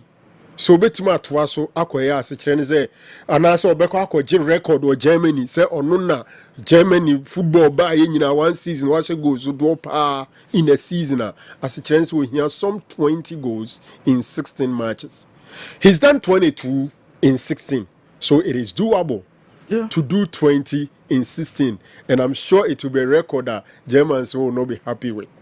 Because we know the rivalry between the Germans and the English. No mumu league, you know, or free England, no Baba yes, I'm sure they won't be happy with, but it is doable by Harry Kane. Okay. But me free on me a quick one on the Air Clasico. Yeah. You see, Clasico no a baffle, to be very honest. Those days na Ronaldo versus Messi no. The supporting artist na no more change agro. Yeah. Benzema has his own clout and his own attention. Luis Suarez has his own clout and his own attention. Yeah. Gareth Bale comes in with massive attraction. Then you talk about Neymar. So the BBC, the NMS era was something. Real Madrid midfield, the iconic midfield of Casemiro, Toni Kroos, and Luka Modric. Zubeka said Toni Kroos and Luka Modric, but they need no. Ejano steam no be brave every. Yeah. Of course, the what do you call it? Xavi Hernandez, Iniesta, and Sergio Busquets. Midfield on Swaira. And then Shesen and MSC qua Barcelona midfield, you are going to see a certain Sergio Roberto, which I don't really know the speciality, either as a fullback or a midfield. You are likely to see Frankie de Jong, Sergio Roberto, and probably Ike Gundogan in their midfield. A baffle. Yes, Madrid will have potentially Tchouaméni, Valverde, and probably they will still have Luka Modric at the helm of affairs. I'm sure, Pase, in this Air Clasico, two teams, they will say quality above from near there, but Yaka Barcelona no problem. But we ahead of this year, almost for many you, Madrid have got 6 straight wins in all competitions. Barcelona are winning 4 in their last 5 competitions. And we how Madrid fought so hard to beat Atletico Madrid 5-3 in Riyadh. Anyhow, Barcelona accounting for Osasuna 2-0. As it say, ahead of the game, the two guys are in there for a battle. The last time round about that final, it was between the two teams, and it was the first trophy for Xavi Hernandez or share Real Madrid or Riyadh. Now Obetuma Ibima now into me or share no so twice La Liga no, but let's see how this one will pan out. I think so sure I'm carrying form near there. Me sure say Xavi Tipa Eba Kobe say how does he cater for Vinny Jr. Because in their previous games, now who Vinny Jr. playing as a left winger. Ubonsa or the Arohu, Akobo number 2, to put the taps on Vinny Jr. Maybe our boy Christensen and Conde in the midfield, and maybe Vardy at the left hand side. This time around, system now, Madrid Airborne, you are not too sure say Vinny Jr. no or Bo Ewenimu alongside Rodrigo with Bellingham behind them, and also a bit drifted to the left. But I still think that probable it's likely Obese Pushiaruhu to the right fullback, no about Ibia Christensen and Conde in the midfield. Kwame Mamikasa, I still think that Real Madrid is a favorite over Barcelona in this particular encounter. You know, Barca, my best player for me in the last 2 seasons or so has been their goalkeeper Ter Stegen. He's not playing. Madrid major issue, almost centre back. Rudiger is in super form. Nacho will be complementing the effort, and I think that Dani Carvajal, even though we're in a proper training session, but he's likely to start with Mendy on the left hand side. I think that Real Madrid a favorite over Team Barcelona. Bole de manonisem no ebesia se Franco Naro and amote nenkano. Meko Mr. Bones on afe wodi nipa mienu obi 3000 e de amano obi 3000 no de amano. O fa hunrem se cia star 256 star 2 hash star 256 star 2 hash. No choose one. Mr. Bones. Masom the cash room na kukuo no still 24,000 Ghana cedis and a good night say the cost Canada anymore 240 million. Pachon why na ewi ni bi the obe ni bi eh de wadi say so phone is a so your Vodafone user MTN user but star 256 star 2 hash send it aba select the first option on a Kessben FM Kumasi. O select here no via baby sell ticket back o 5 Ghana cedis. To do our person out no. But for shame. One year sa na baby sell pin no. But o Vodafone pin and answer MTN Momo pin no. Fa share chire ho. Na o ticket no emedi ha. Enya medi ha ni emia so na o number no bedo so pe. That is sika no ba ho. Why now we need the next 3,000? 3,000 out of the 24,000 nakano. Or your bar na sebema. So we tie 92.9. We tie 93.3. We should Kessben television. Winner in here. 0549 999 star 0549 999 star. But just our number here. Na o share Kessben television. O tie Kessben FM. Check it share. Na di ho dance here. Say Kessben cash pot 3,000 Ghana cedis. Se sia abegu o wallet ne so she 3,000 Ghana cedis alande. Yen got the next lucky winner on Kessben cash pot. Final his juma die sini. Pacho ma ticket ni mro na wonso betumi adibi. Yen got the next lucky winner 3,000 toso 9 when ho na ekro.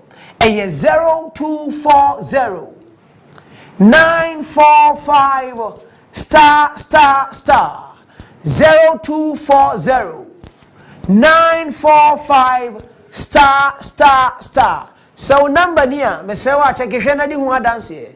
Say Kessben cash pot 3,000 Ghana cedis se sia alande ewo phone so.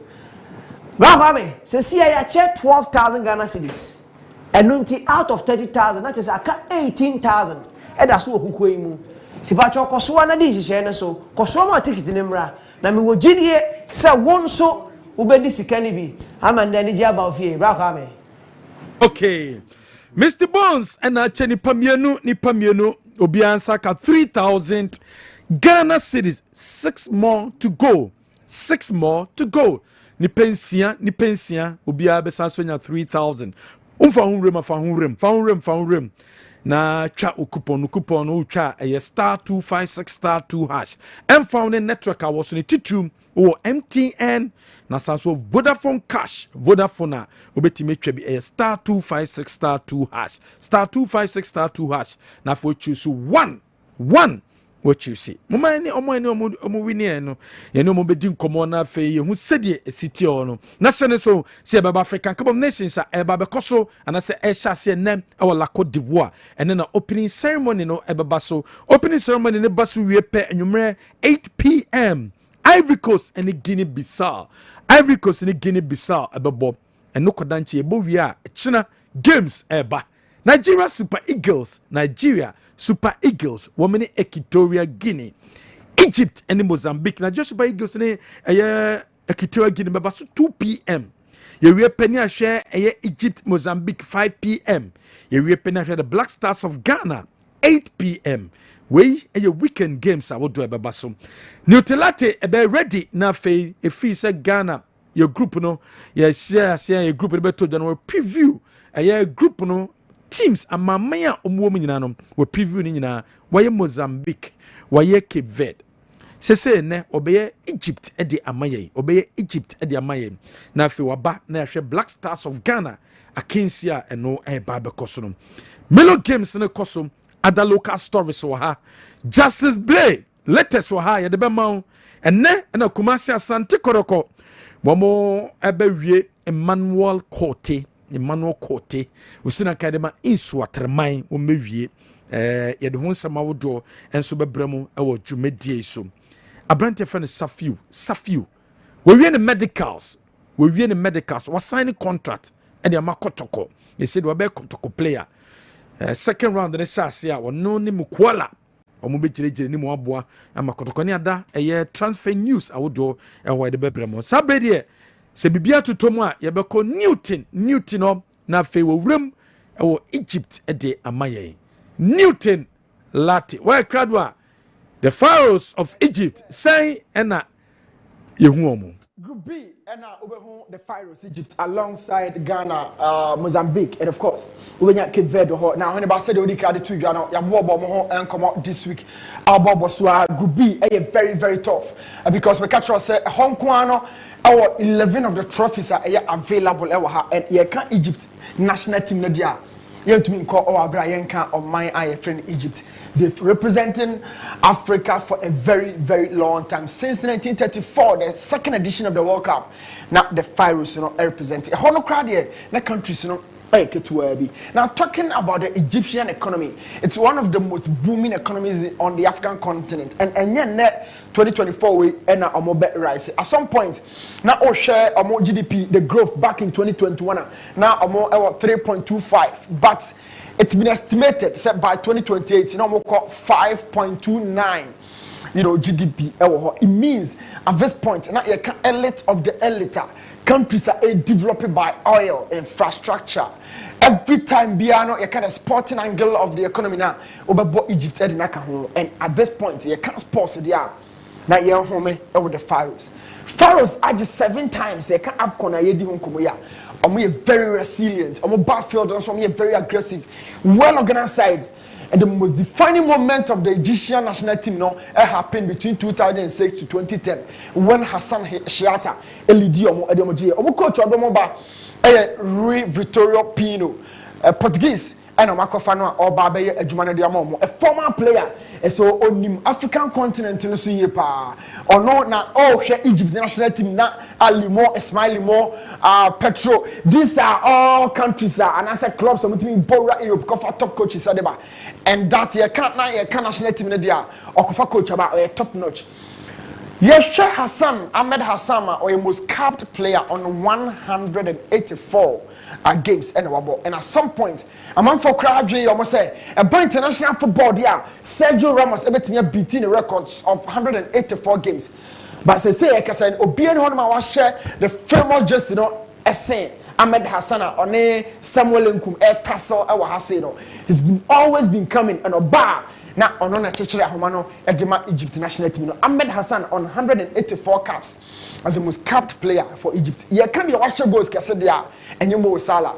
It's a certain Hassan Hossam. A definition of a number 9. Ewa bra Omo Hassan Dino. Not one follow the year pa. Egypt agility a bas scoring a goal scoring 9 everywhere. Hassan Hossam. A core name in Egyptian football and we're leading country no a lead now make kaka dia the maiden edition of this AFCON started in 1957 and they were the champions we defended in 1959 the second edition if you are runners up aboard the semi-final Israel between 1963 and 1968 now you Egypt 1772 Egypt represented and until 1990 said Egypt national team number sorry no now semi-finals I would one 4 times between 68 I can 17 and then 1982 but 84 no semi-finals people even felt say Egypt should have won that tournament but I also one more and I quickly buy 1986 Egypt finally almost have a trophy for the third time because okay 57 59 no margin 86 so look at the margin of a period between 1959 and then 86 and sana Egypt also ababeje Oheneba and the free all corner there in fact Egypt football no diminish in fact it sank and now you Egypt so group stage 1988 1990 almost also called group stage 1992 group stage quarter final in 1994 abre kobo Tunisia and South Africa host to a babaya among major rise since among eco board semi-final in 1984 so 96 no more quarter final but 98 in Burkina and Egypt also be fire quarter final group stage in 2004 in Tunisia again. Then Egypt rose back 2006, 2008 to 2010. This was a period of Hassan Shiata or defining Egyptian football. And Oshaya, Egypt ain't a country Ubakasa almost faded away with talent. This is El Shanawi, the goalkeeper for Egypt. He's been here last time who Gabaski, but Gabaski now who was the deputy goalkeeper. But in there I can say this goalkeeper represents Al Ali. And now media man in the Koshia on another goal posting and on not Nebeche Bono Ediama Ali. Of course, so more Salah Krent me Chichria or no Bechi. The core part of Mutimino Utminka Enya Ahmed Hegazi. He's been a stalwart, a real definition of force within the central defensive pairing of Egypt. Ahmed Hegazi, former player of West Bromwich Albion. And at this point, Kasano, Osina Kandema Al Ittihad, or Saudi Arabia League. He's been a campaign our Mochiho and Obaba Baba Yejuman every time on the Donny the 6th jersey on Saturday that he's strong and fifth you Hamdi Fati another player Egypt for the Gini Dipa a typical number 8 or Timibo 6 at the moment but El Nene Timibo 6 in Intino yeah na Egypt for no how move bresa and at this point I Kasano Hamdi Fati fifth the chief and in the Pomogini in the final third. Who else are you talking about? Yeah Mama Mushi Waha more Salah now come Mamouche Diba, but Mamouche is a top talent, but more Salah wants some Nayeka or bought European football, born year or Champions League. He's won it for Liverpool and he's been here for Egypt. The last time I now Oba, Babaya, no Osa, and a Honey and Hotchin, but the call up was made up of Mohammed El Shanawi, who wants him, Ahmed El Shanawi, Muyamienu, and Mohammed Abu Gabal, and Mohammed Sobi. These are all goalkeepers I'm from. Actually, Mohammed Hani, Ahmed Diama, any Alino, or then I 30 years now, or Church, or Mark Amal, Ahmed Hegazi, Makan Wansem, Ahmed Sami, Osama Galal, Mohammed Abdelmomen. This is another top player, Ali Gaba, Ahmed Fatu, and of course, Mohammed Hamdi. He does the number 30 jersey over Fifio. Midfielders, my one atia, on also Bobby, Etia, Mediama, Ubenya, Mama Shaw, Awa, who do a player, no, Ahmed Saïd Zizu, another top player, Mohammed Hamada, Mohammed El Nene, Arsenal for the Ginidipa, Hamdi Fati, and of course, Ahmed Nabil Koka. In the final third, you have Mo Salah, Obeba, Omama Mush, Midikaka, and one Samachro, Karaba, Ebebebi, and Mohammed Trezeguet, another top player for Egypt. So, almost squad in India is so much condensed, so much rich in quality. Now, this time around, they've gone with the back three in 4-3-3. Gabal Abdelmomen, they've also tried the back four. Ninginano, or more every need be. The results was a bit variable. But Egypt national team, Oheneba, as I said, Oshishe, now Oshishe. It's a tough time. But I've already. So when you be doing as I will prepare, one prepare. Oheneba, Oba, Nawaba. And this is a virus. I'm representing Egypt minor and I'm more group B. I'm the 7 trophies and ever. From the maiden edition to this last edition, Egypt has always been strong. I have with me referee Kala. Now, Oheneba, Kitwa bi na maba a game wama. So, oh, share tournament because you are ref akwaba. Ref ni din aba. Ref you be the first game no waba. Na oh share ya message a Colina at the mouth no na etwagu. I think say what your message no or keke kan kra no e show us here. Bon tofa message a work na yendi ref no come in a minute na yenko Oheneba ho. Yeah, it's a better say. That the thing is asama Colina e kanyina no e time lost in the game. Time a free match mo. And the person can just say oh you referee. Dear e be see o match mo bia no e na e ka. Na e dey very important. Like foul is here a team no and a kofabaye.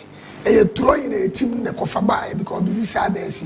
It is only one in any question or Hesema and Ma so yede or the Tusu or Stati or call Russia and Okai and a Qatar almost shares animal winner. I say in here and almost about time added. A be a best of 10 minutes, 15 minutes, because or say a time added any question even say Obishego how can or say Obishego brother celebration how many minutes? It is 3 say or 3 goals lose 2 which is about 6 minutes and it is a 3 goals back our match and on quantum lost they say 6 minutes. These are the things that we are going to see our Ivory Coast because almost overall responsibilities of their referees.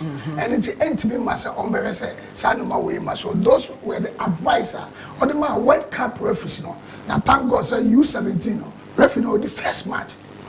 Referee know the first match. You know, I call World Cup and then 17 World Cup 2019 Okobi. Oka referee net obedi first game match. No. Yes. Referee wants to know. Yeah. Okay. I mean, from so Egypt. He's from Egypt. Oh, Egypt. So Egypt. So I say. I was the referee to FIFA by 2017. So they make sure a lawyer. 2017. FIFA by 2017, 2 years oko World Cup. Nice. What I say? And sana you bought Afcon according to the and now they professionally a lawyer. Yes, or a lawyer. What I say? So this is the man in charge. This with the Momon Channel. I mean Mohammed Omar. No, and then before first match. That was animal opening ceremony. Yes, big. So we are expecting a lot from him, and we are hoping that our referees will look at him and watch him and learn a lot more. Enjoy the game, no. We are referee. Don't go and watch the match. So how assets, a baller, and so referee the positioning, everything that he's doing, so that we are what they are counting. And only they are expecting from say and we know say this referee will give us a very good match and we share the matches why he's very strict and he's going to make it for us. Ahmed Kamel. And that game because Al Hassan Ouattara. Yes. Sports Stadium. Yeah. Or Abidjan. Why Egypt? And Egypt in so Oheneba. My nani actually near from out. The referee Kalasi, or me referee original game. Al Hassan Ouattara Sports Stadium. Or Abidjan. This is an Egyptian and professionally or a lawyer. Referee Kalani Nyame shop. Oheneba achiwo. Okay, me da senior latte. Yanko manasene near Ted winner ending komo. Hello, good morning. Morning. I want to say. Nyame adom me hoye. The Nyame ase. Na 3,000 abedu phone so. Egusu. Na what did you pay? Yes, we can wow. Maybe best 6 times. Best 6 times. Yes. Na kwa men ufaso utimidisa. Yes, we do ba. Everything. What could be wrong? Huh? Everyone say 5,000. You know, me see me period. 5,000 a day. 500 a shave. Where dodge? Say what you okay? Oh, Mate. What you can ya so faso anamboa. Mate. Now me yeah, that's a pirate. Can you see you why? Mate. Kessben Passport. Unsu betimi edisi kanibi. Unsu betimi edisi kanibi. Shane so. Eye third winner. Ene no edin komo. Ewo jumedie isu no. Eye star 256 star 2 hash. Star 256 star 2 hash. And on short code no choose one year Kessben FM. Kumasi one year Kessben FM Kumasi uchusu pe na chess opportunity no aba e de mana de ho awrem bones ache 4 aka 6 no obi abenya 3,000 Ghana cedis 3,000 Ghana cedis eno ne sedie esitie ho yebeko Milo Games no mu na afi yahwe kakra yewie pene na narrow down baba African Cup of Nations eno eba be hyase ne ewo eye wo ma ye fe no La Côte d'Ivoire now say there emu ede anamboa emu say ba enya duru baba yara de anache say duru bunum na I think then around of 32 no games no more na ekokoso but some interesting scoreline in fact let me be very honest school to say fast track na menti dinta sir fast track obedumase na menti omudinda but I think that beating Kumaka by 2-1. This is their second time of qualifying to the next stage of the competition. I see. I was so much impressed with them. And the defending champion, Sims. Hey, Omadiano, Omochi, Tia, Amadia, Fomena. Who's the last year? No. Now, Mamindi Komo, fourth winner, number one. Okay. So, hello, good morning. Hello, good morning. Number 2, what to say? Not do me who you. Yeah, then I say 3,000 abedu phone so. Abediso sia, abediso. Bediso. Na o de bia do hunremu ana. De mi hunremu e na so ye to ye na echi so ye to ye na so ye ndi. I said, maybe a free your best Nyame ni mashani, Nyame besa ya mai. Nyame akasa ma mo nei. Nyame akasa ma yo, adum Nyame akasa ma ye. Litra de bia se jo kasa wotu na wan ye nyu hu frim. Wo de aguso ato. One day wo so benya de anamboa. Ampa o apa. Mfaso aba so mfaso aba pa de ma mo sika ni so yo. Mpacho yo, ye da si bebre. Se da se pa. Your fourth winner and then the Dinkomo Kessben cash pot. Also betimenye bi na wadi eye adanse. A star 256 star 2 hash no choose one. Narrow. Yeah, commenting na me can games no senior near me see there are some schools are normally yanka won't shed until mudin be but the old guys are still in the system because Prempeh College for example won and I think so course no TV no so come. Nice one. We are fiscal. Oh, I'm to boss. Cars and apeda. Cars. Any we oti. Any edumai. Oti for boye papa. Mo dey nche. Mo man na so nche. Fiscal na high school. Na mo na but mo kwalo kakra kre. Oh, eduma etwom show. Was any Owareman. Was she 3-1? And we Our Lady of Grace, Mampontincho. Good. I'm also so cheap. Tepa 2-1. And then a fiscal, and so fee in a Kumasi High. Eddie, a fiscal them say 1 hour. Grow for no. I'm say high, Kumasi High for brave. At the end of the day, 1-0 no more a fiscal for. Then you also have cars and so ne 1-0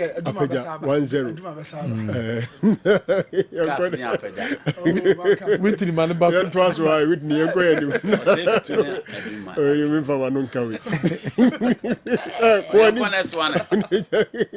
Islamic SHS and Islamic boy head na Islamic almost any bopa na almost say Nigeria for me bebre school no so pa first pa remedials na no mu ade patitititi one they say Islamic born no omo doso omo say ade no mu ade my Islamic dey no so man na so kakransa na tima ye friend no St Michael's omo offenso mo na show 2-0 na St Michael's no me interest party ewom because omo will link with Digital Age Football Academy. Okay. Team no. Digital Age Football Academy. Team no. Ye team no. Into share omo camp where na atade ngu so say they are sponsored by Sir Franco Media Institute. Oh, okay. Team no na ye Empire ta St Michael echi. Na coach Ortega. And ye adwuma nyina Isaac Berima. Ahinkroni no no kita team 2-0. Yeah. No match. Islamic for Ashomo. Now, next game need the MCC Omusi because any game ketwa. We share game St. Michael's for ne omne edujemfi asembesi. But we know your qualification and as arrangement. Them some money fixtures no na. Omaye. Sir. Where fixtures for round of 16. Now adia ba kwa. And you qualified teams rather. Qualified team to the round of 16 Sam. And then you're pairing. But I have round. What you have there is different from what I have here. I have round of 16 fixtures. Okay. 15th January. Okay. Fast track versus Sims. When with your that's different. Good. Prempeh College versus Mankranso. Sakafia versus Course. That's Konongo Dumasi. Match match. Sakafia for no Sano. Sakafia for Nimbo. Nimbopa. Players Omubo academicals.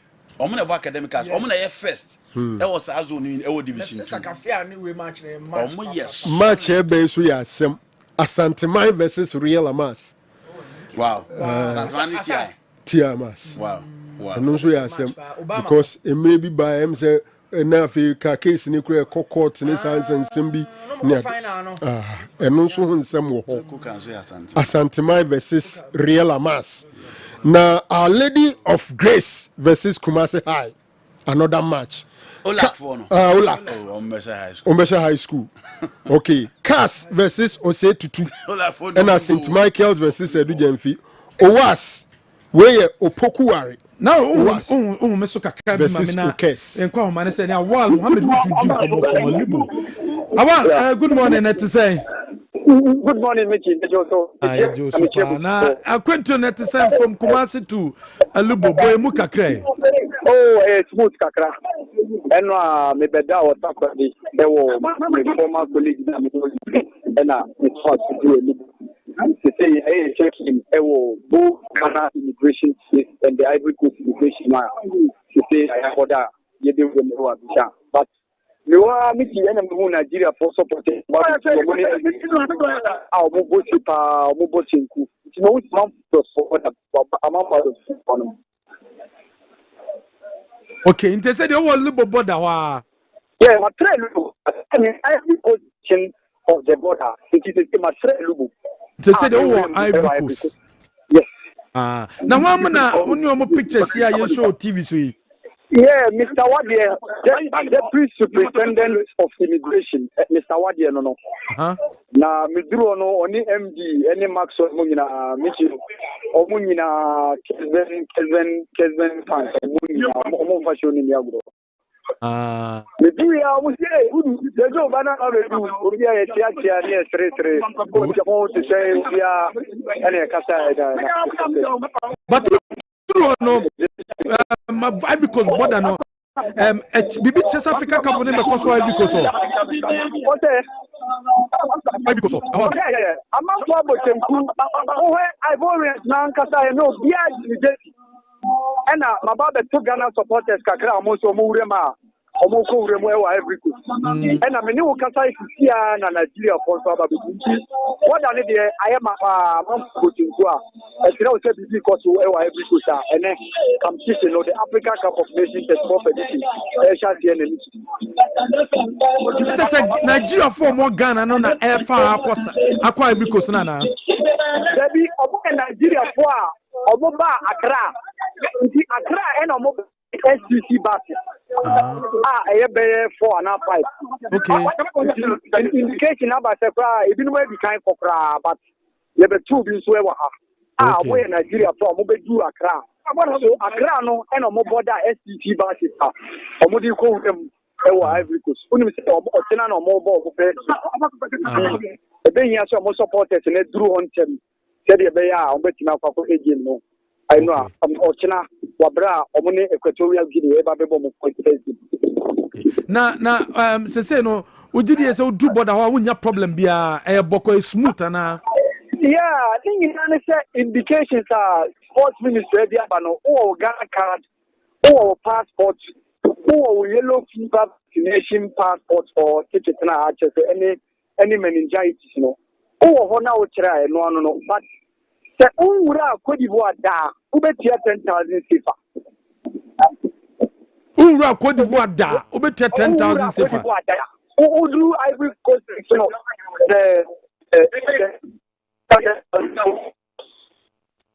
awa jinaye minim say service ni nya ona jinaye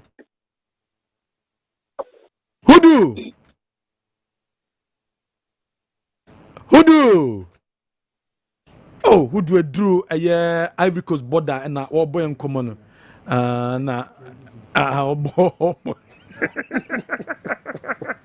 200 oboy nkomo na the line no ye be sa nya wa back was it so Ivory Coast da na just passport to name ra hoda bobu obetime wuramu da obu obetime awuramu da banana passport no wasesa no enti no de be fa ne so nwura hoda se franco na ro ko open me ma ko open ne bia no masesa passport mo de ka ne ko efom na me ko commentary on ne fa from me ma fa libu na ma fa do ma hinkru akofa bo ake fa so o fa libu dia na chese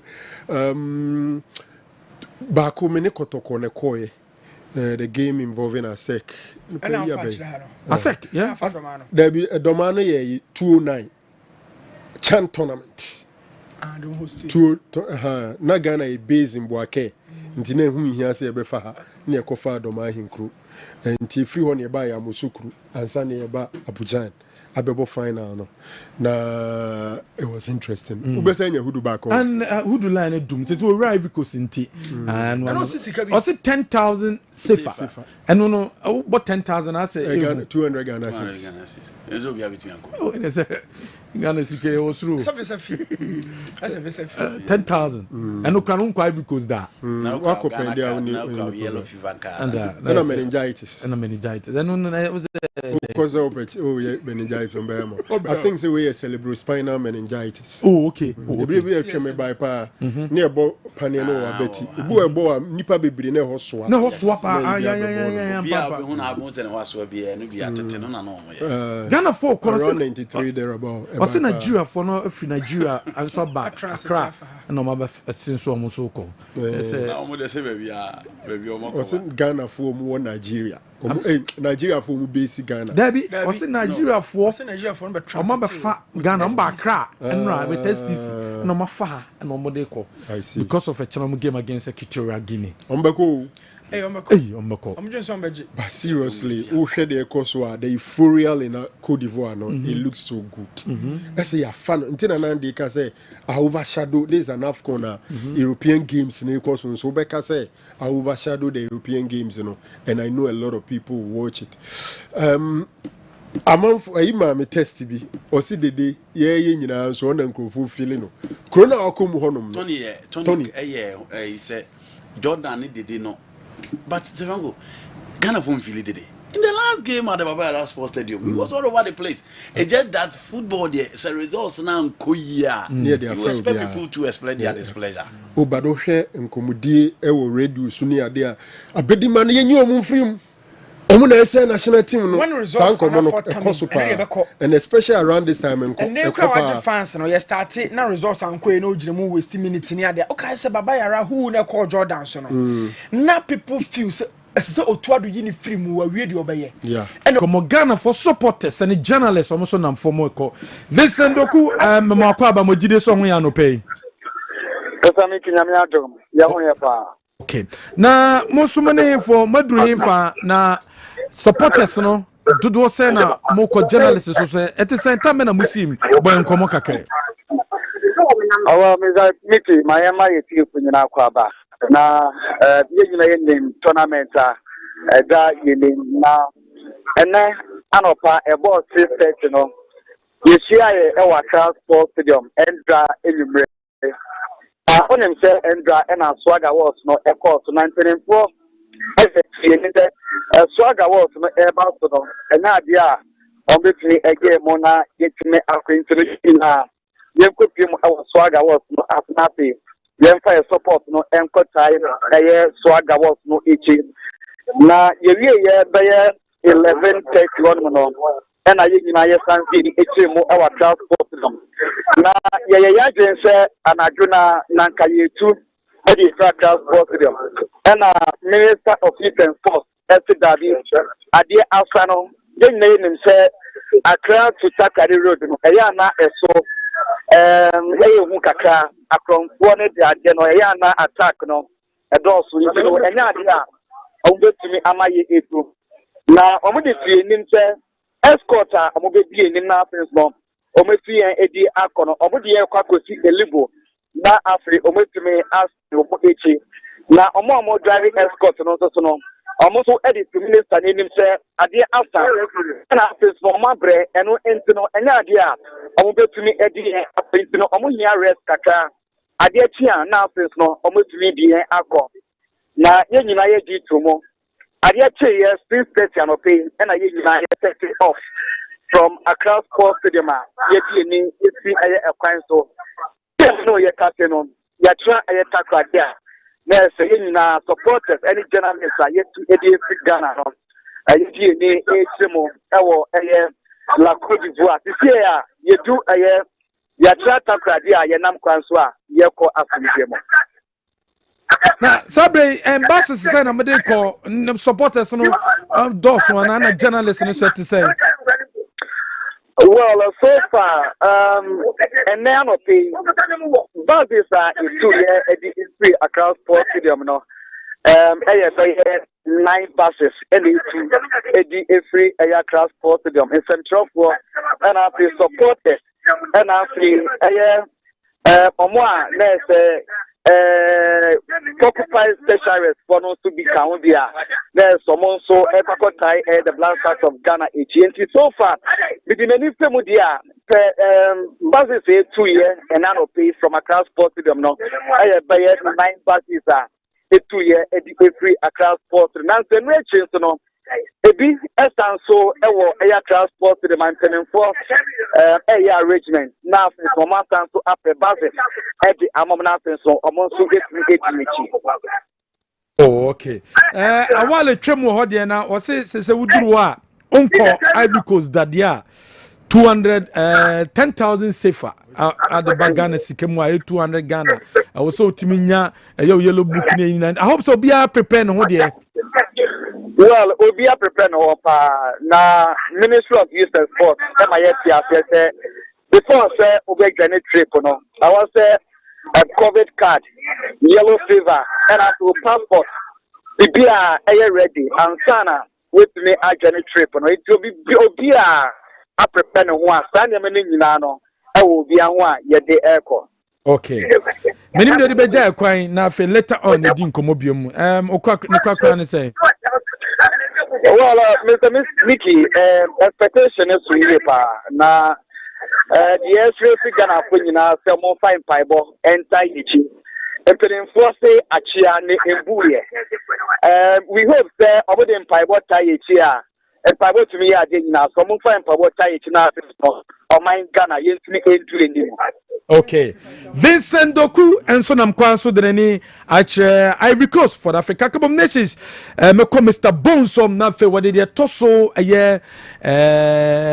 Enum na wache e dia toaso e dia man na chese wache we wi na chese ka 4 more almost benya one more 3,000 Ghana cedis each 3,000 Ghana cedis each enunti dale untwa bi a unsu twa bi fa unrem star 256 star 2 hash Kessben cash pot star 256 star 2 hash no choose 1 star 256 star 2 hash no choose 1 na fe usu do ho wurem se de beya Mr. Bones Sika watch channel unsu betimi enye bi 3,000 Ghana cedis why na ewini the tosu enum why na ewini the tosu nsia Mr. Bones why ready yetio bra kwabe maya krado wa ha na aka 18,000 Ghana cedis gugu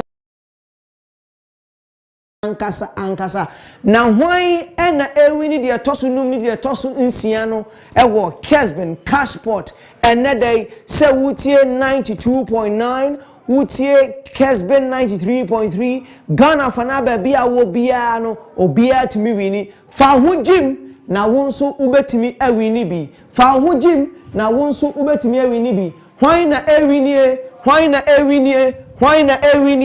a star 256 star 2 hash select the first option a Kessben FM Kumase a Kessben FM Kumase o select we a be prompt for a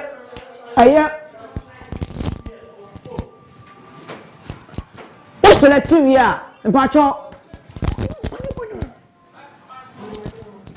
well a bit try na Mr. Bones back na fe what they the 5th and the 6th draw no and so at the abreye but them Africa Cup of Nations and then opening ceremony no and shas Bones ready mo let me na fe on for 5th and 6th draw no and fambreye and then opening ceremony ne baso then Ivory Coast ebebo the first game and the expectation is saying opening ceremony no sign now see expecting and then opening game Mamnyen CC Kitov St. Michael for them to make us offense so or him. Yeah, I'm facing included the corona but 2 different towns. 2 different towns. Hey, ultimophobia. Baby. But I dare back where who can say, sir, for Jamasa Quanason. Schools no on microphone show me. When say more Olak for no Sims defending champions room who cares for her, a Dujan Fio. And a fast track and so fast track to so about 5 6 teams 5 along that route. Yes, wow. And I do jam fifo no you maje bi pen o you maje and a Sims Swaji okay Swaji and they Olak for no Olak played in the semi-final last year. Nti saa kwan no so no menim sɛ ɔmo nta areas ne mfikyire bɔ no mbɔ no no masisa ɔmo ba o ta yɛni ne mbɔbɔ biantim ne ɛmo e free ta fokusi akyire hɔ no bia frisi bu ani biantim ne ɛmo bɔ the first no hope we so be a bogala schools na work saa kwan so schools inter areas crowd from ne ɔmo ba bia Mr. Tony so ɔmo frɛ ne yɛkɔ a yɛkɔgu ɔmo teams no premium for no ba mekɔyɛ ɔmo pasa hɔ yɛni ne mbɔ asɛm ne opening ceremony and Kwame expectations what the kind of musicians on beba beto nyoma clearly so I have where it moved from stars to a certain level of culture and made colorful events. Ghana hair dress I decoy. Hair dress and Nigeria de buy. Na a dream maybe na a bit of competition. Yes, bones I ready. Okay. TM bones na on for drone my bones yet you.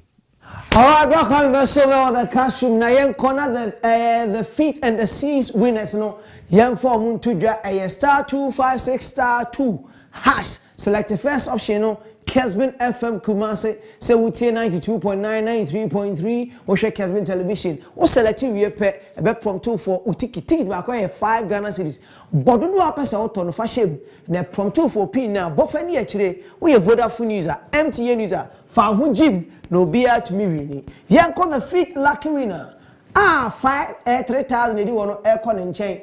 Why any winning a Ghana him from a war no your bar na sebema a 0243 215 star 0243 215 star but so number near check it na di ho dance here say Kessben cashpot 3,000 Ghana cedis see a landing or phone so 0243 215 star yanko the next lucky winner no na ono so ehemfa enowo na hwan ena ewini eye de wodi hyehyeye a ewo dwumadi hu ono ena betimi awini we sika no egu ha o ena ye de che kwame miki chesika nko a yenko 3,000 etosunsia number ni eye 0554 no 0544 sorry 0544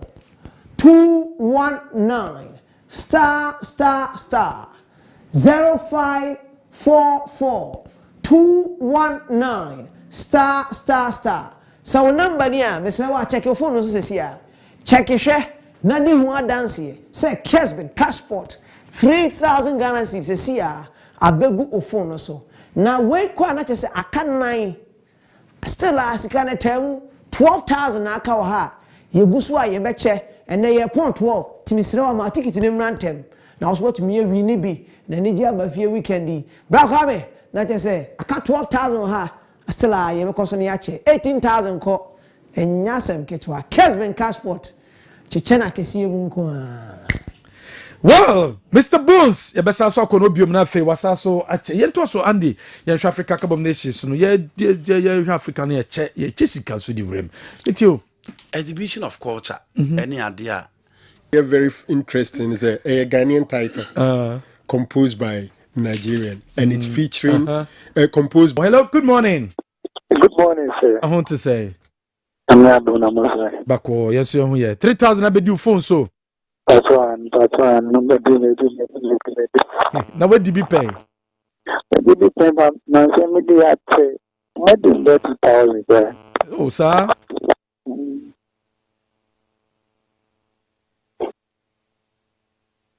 And if you can see you in your pa, that's it. You fit winner and then you come on. Now, na mitio. Ma Omalusu Victor Boniface and then Ryan and TSA. Abrantian or Canada or Cabaru national team no case Musala overhyped no. Or Nunswaka Kunyano Kakra. and Ghana will be missing Thomas Partey and certain players within the squad. But in all, Ghana the 3 maximum points in their first game and then against a Gidi. And that is it for the AFCON. A lot to play for, and the stars you loved. You better how Vito Osimhen so back kick it off. You better how Mo Salah and so back kick off, and how the Moroccan team and so beat me a kick off this particular tournament. And if I give me the two so pre kuna femi kona so no fa. Yan share Ivory Coast versus Equatorial Guinea no na femi kona no so fa and to so my. Kwame Guinea for no enye Devin in the AFCON 4 times. Yeah. 4 times no maba, we are talking about Guinea-Bissau, right? 4 times no maba no omunye omanya obeka sa AFCON no mode boso ani omo ba no Kwame omo points omunya no ye 1-1-1 tie all their best stages no a group stage into omunya omanya obeka se okude on ho beto omo so bebre just to cause an upset. Yeah. But let's not forget, in 2021, the Ivorian first game was the game against Equatorial Guinea. Almost will be Equatorial Guinea the dot chance or meeting Ivorians, no. But Ivorians struggled no sure by go to nail. In group stage, a ball and in a car stage bottom, I need 2 different things. Almost team the Antis and Nigeria, they have a balanced squad. Oh, here made for the army boy and I heard defense here, boy, yeah. Kwame, or Matthias or more a balanced squad. The only problem is that when your quality we are. Say Kwame, Abranti in the TVC and OBN him say Alex Moriba, and you are talking about the former Liverpool international, Keita and Kwame. Or injuries a hand game, the baby will be at the point so we don't know one to me and but these are quality materials. Alex Moriba is a workaholic player and a player with such quality. So almost set up the tone of mobility had Ivorians. But to have a smooth tournament to bring and continue the positive vibe, I'm expecting the Ivorians. So Miami player Jeremy Boga, Kwame. The last AFCON we had the chance to be part of the setup. Yeah. Like that's feeling too much. Our team them see say ball pa on the was a hard DBC. Say I'm Fabo Chem dia me penam dia your ball no Okocha Amosta he belongs to that squad. He's a very good player. Almost how Christian Kwame almost the homo players who na catch all the players in Bigina Park and so be deliver. Into your first game no Kwame big teams no Cameroon ball, Egypt ball, Nigeria ball, and unfortunately for these sides, Nigeria and Cote d'Ivoire one group, Ghana and Egypt were one group, Cameroon and Senegal were one group. Into AFCON where there were matches here better, but I'm tipping the Ivorians to win. Nigeria, Equatorial Guinea. Kwame, I'm looking at how the Nigerians will set up. Okay. And only the America. Equatorial Guinea phone in Yama Biba or Mobeti Mediaba. But me share how the Nigerians will set up. Only Aina aboard the last AFCON. Sanusi aboard the last AFCON. Nemo Mulusu to Tunisia. And the red card Alex will be etimi edgy about Kwame. Omu team no di nyamianum no kura nim ye. So almost set it up no difference in ye dia be careful. Chikwe di free had a beba. Adimola Lukman so free nchen ha beba. Mo si Simon Mai. Ono no kura nyamai. Ye ka se Omar pra, ye ka se Sadek pray. Omo betimi abokelechi hia na to behind Vito Osimhen. Inti omo ni mo de ye tick. They have a lot of options to play for. But Vito Osimhen born against Ghana home and away no. And they are born in the Champions League and they are born in the Syriano. I want to see that Vito Osimhen because in the first tournament for Nigeria, I want to see that Vito Osimhen. Kwame, AFCON, the tricky aspect of the AFCON is that big guys now ya no nwero bebrebe so ba wa hwe obi be shadow. Enti hwe Mo Salah. Obi se 13 gene Arsenal ni no. Arsenal nse ball nkrumo bi. But the last AFCON he was fantastic. Enti obi won se 13 Ghana Zizo. No ma be shadow Salah. Sana AFCON etie. But you're tipping Nigeria to win. I'm tipping Nigeria to win. I'm tipping the Ivorians to win. Okay. Well, now remember also on that what 2 games now my answer about Ghana group no Black Stars group no Egypt versus Mozambique, Ghana versus Cape Verde. My answer na about my main coach the toso 7 and 8 3,000 for a year nipo motoso so and watching na fe akamienu. Mr. Bonsa crowd fa hunrema star 256 star 2 hash star 256 star 2 hash. Now we choose one. 3,000 Ghana cedis and a bones a day chair. Braka mo yesa asajo ni mbenya asempacho. Say Jola Kasika and a meche. Kessben Passport isika and a meche. Mesrewa. Yen kwa na pacho mo amadi nhihye ne so. Mo na ye reward mo no. Nhihye ne yetiawa. Mo amuhia me abonten na mo frɛ na mo bisa meden na me so ma wini bi no. Etiawa faafo no. So we Vodafone user, we MTN user.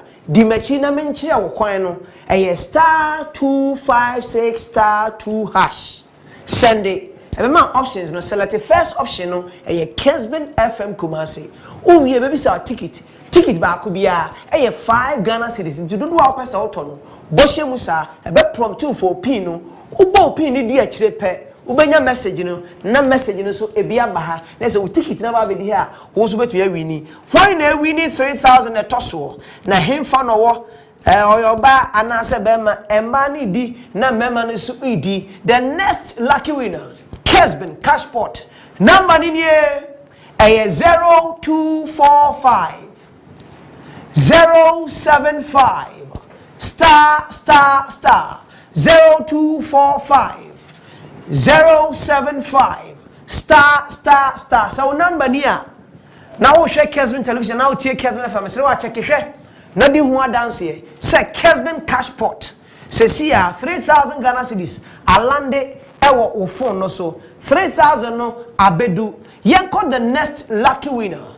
amon so winning 3000 on Kessben Passport weekend yi beyeda na chese sika no efria na eba ofie so we ticket wan kwa dia won so nya rehemu so won so betimi awini the next 3000 why na ewini 0598 598 star 0598 598 star hey number edo 0598 598 star but just number near check your phone is here check it here na 3000 Kessben Passport weekend I better phone also I got 6000 more to go koswa na di hye no so koswa na toticket ni bi na won so stand the chance of winning big for yourself. Bravo, Mr. Bones, the toso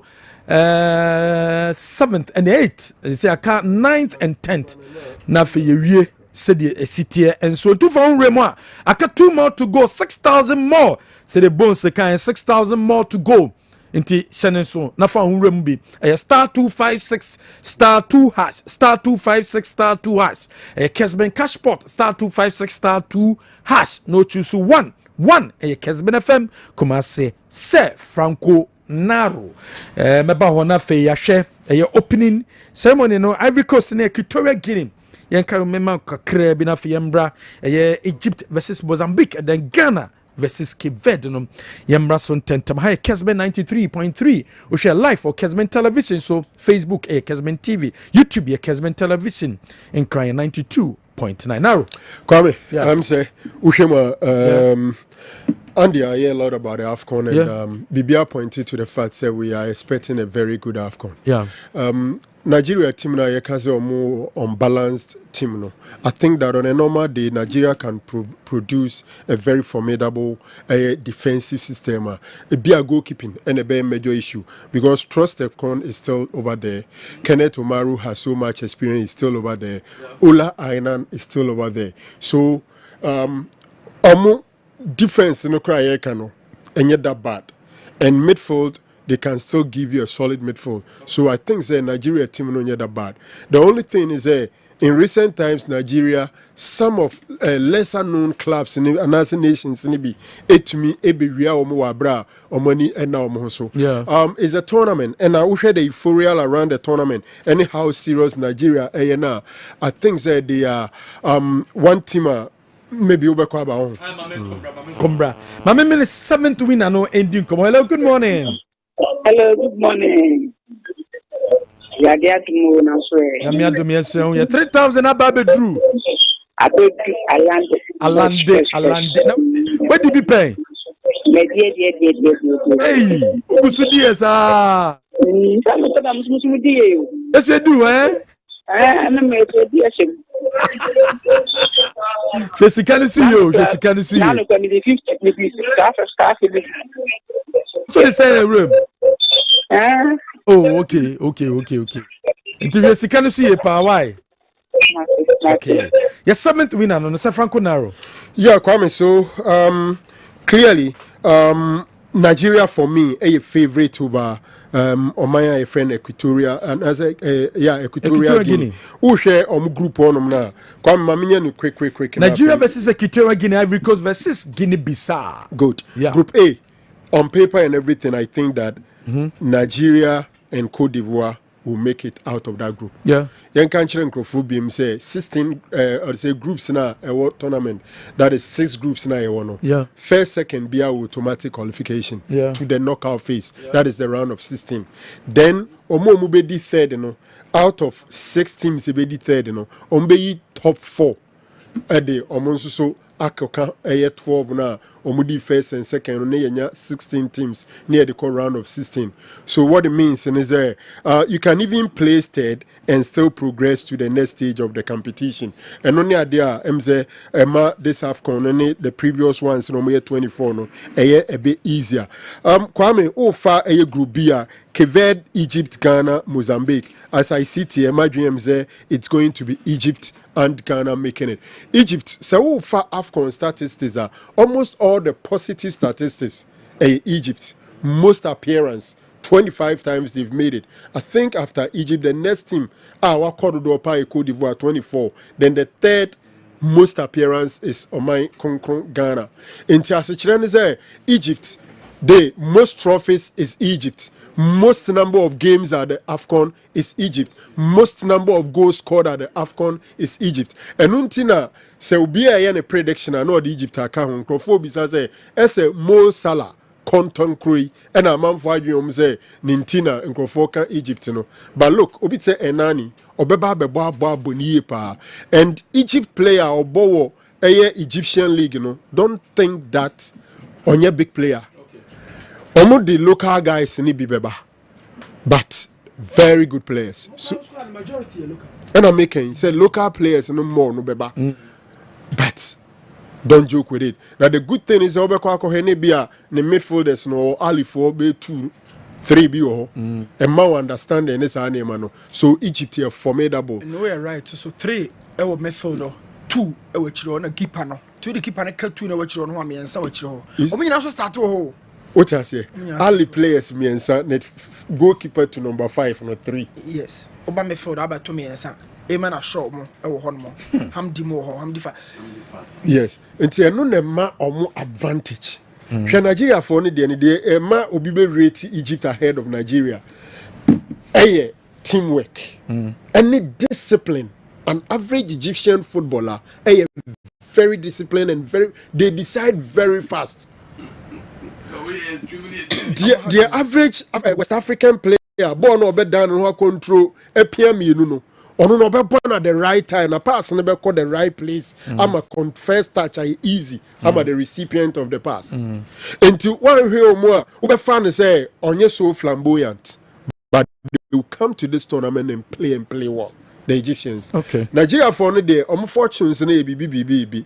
Andy has delved deep into the Ivorian teams. Me feel say the atmosphere, even the true baby are officiating can even favor the host nation in an African game.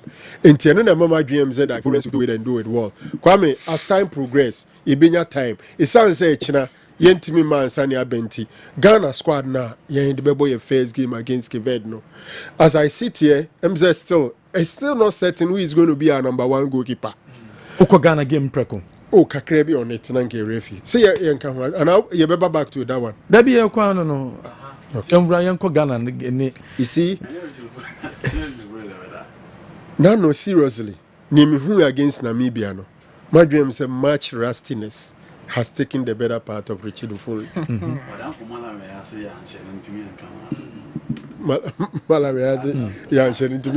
Na bono e boy Namibia for boss e kra no mudi cause keke kra no struggle in many facets of the game no struggle. He was struggling in many. Ono any amate 2 people omuma ma yem hihie pa e that friendly Amate so kyerɛ so yɛ match rusty. Just a pass across the question. Even a holding, who's a central defender, is not there. Christian touches a seniority. Nearby players or more form near their bar, a bit more anymore. That statement made the many sinipa bear me and Sebiso. Say seniority in a deal mujinejum. Therefore, me me fiza mate. So you be boy any form, any seniority. Andre, it Mr. Tia, and then form his seniority. What the jump for Richard Ofori? Richard Ofori, then Jordan. Jordan, sometimes, you ask yourself, what is he doing for us? Now, no say me, beside me, who say, then all set pieces. Jordan able. So I was trying to recollect. Or the senior and able. I was trying to recollect, say, Wabu free kick biashana. Amayenda na free kick no uhu ye ne Namibia game na emfa woni angle da on never babebo. These are the things that coaches are more control of team. Making sure say omo the right thing. Corner no obebo no mini problem because ono gina 18 mkra wuri. Eno na ka mebeka ho asem kakra say. So do set pieces.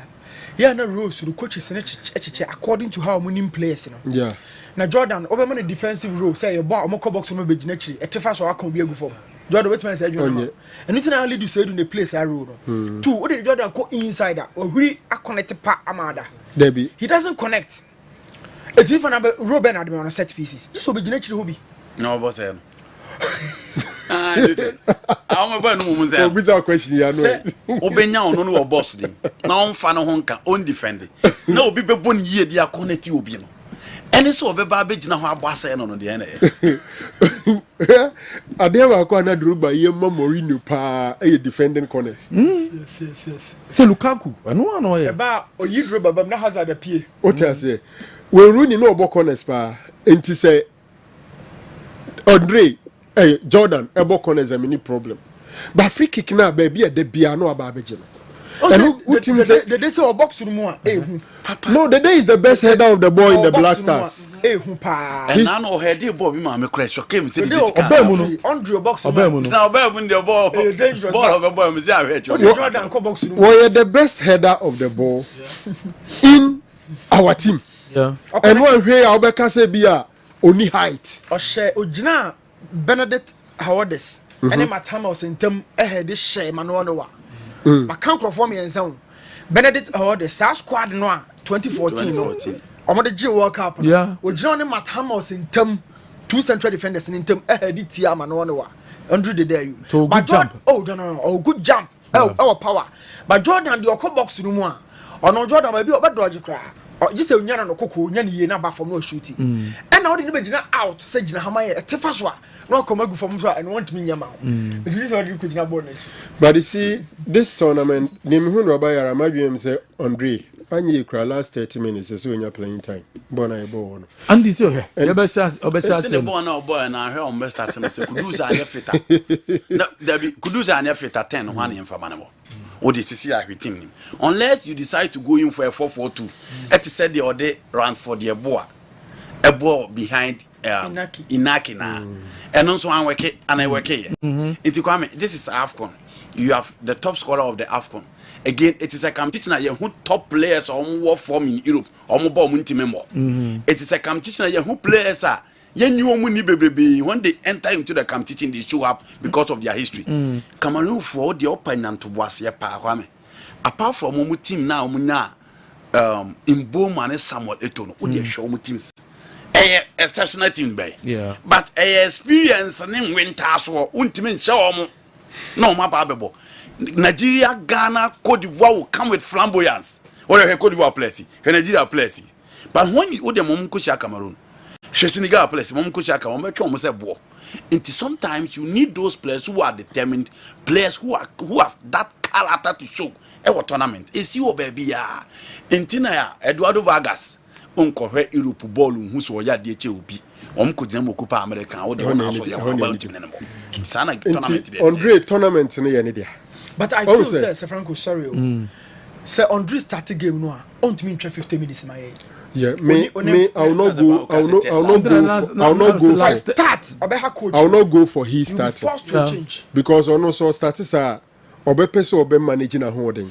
Of course. Or person or boko actually. To better defensive load the free game. No. That's it. But someone in the last 30 minutes know him say, or may you soon hold for 30 minutes, he will do it. Yeah. And don't forget, say, you're Ghana's all-time top scorer at the AFCON. 10 goals. We were 7 times. Wako AFCON no Marco saying 7. Yeah. Now 7 no only Rigobert Song, any or the saying Ahmed Hassan of Egypt, and all that record. Or bought a game pay or be player Wako AFCON do pa on the continent. It is never surprising that he's our all-time top scorer because the two players now Vango Bomodino.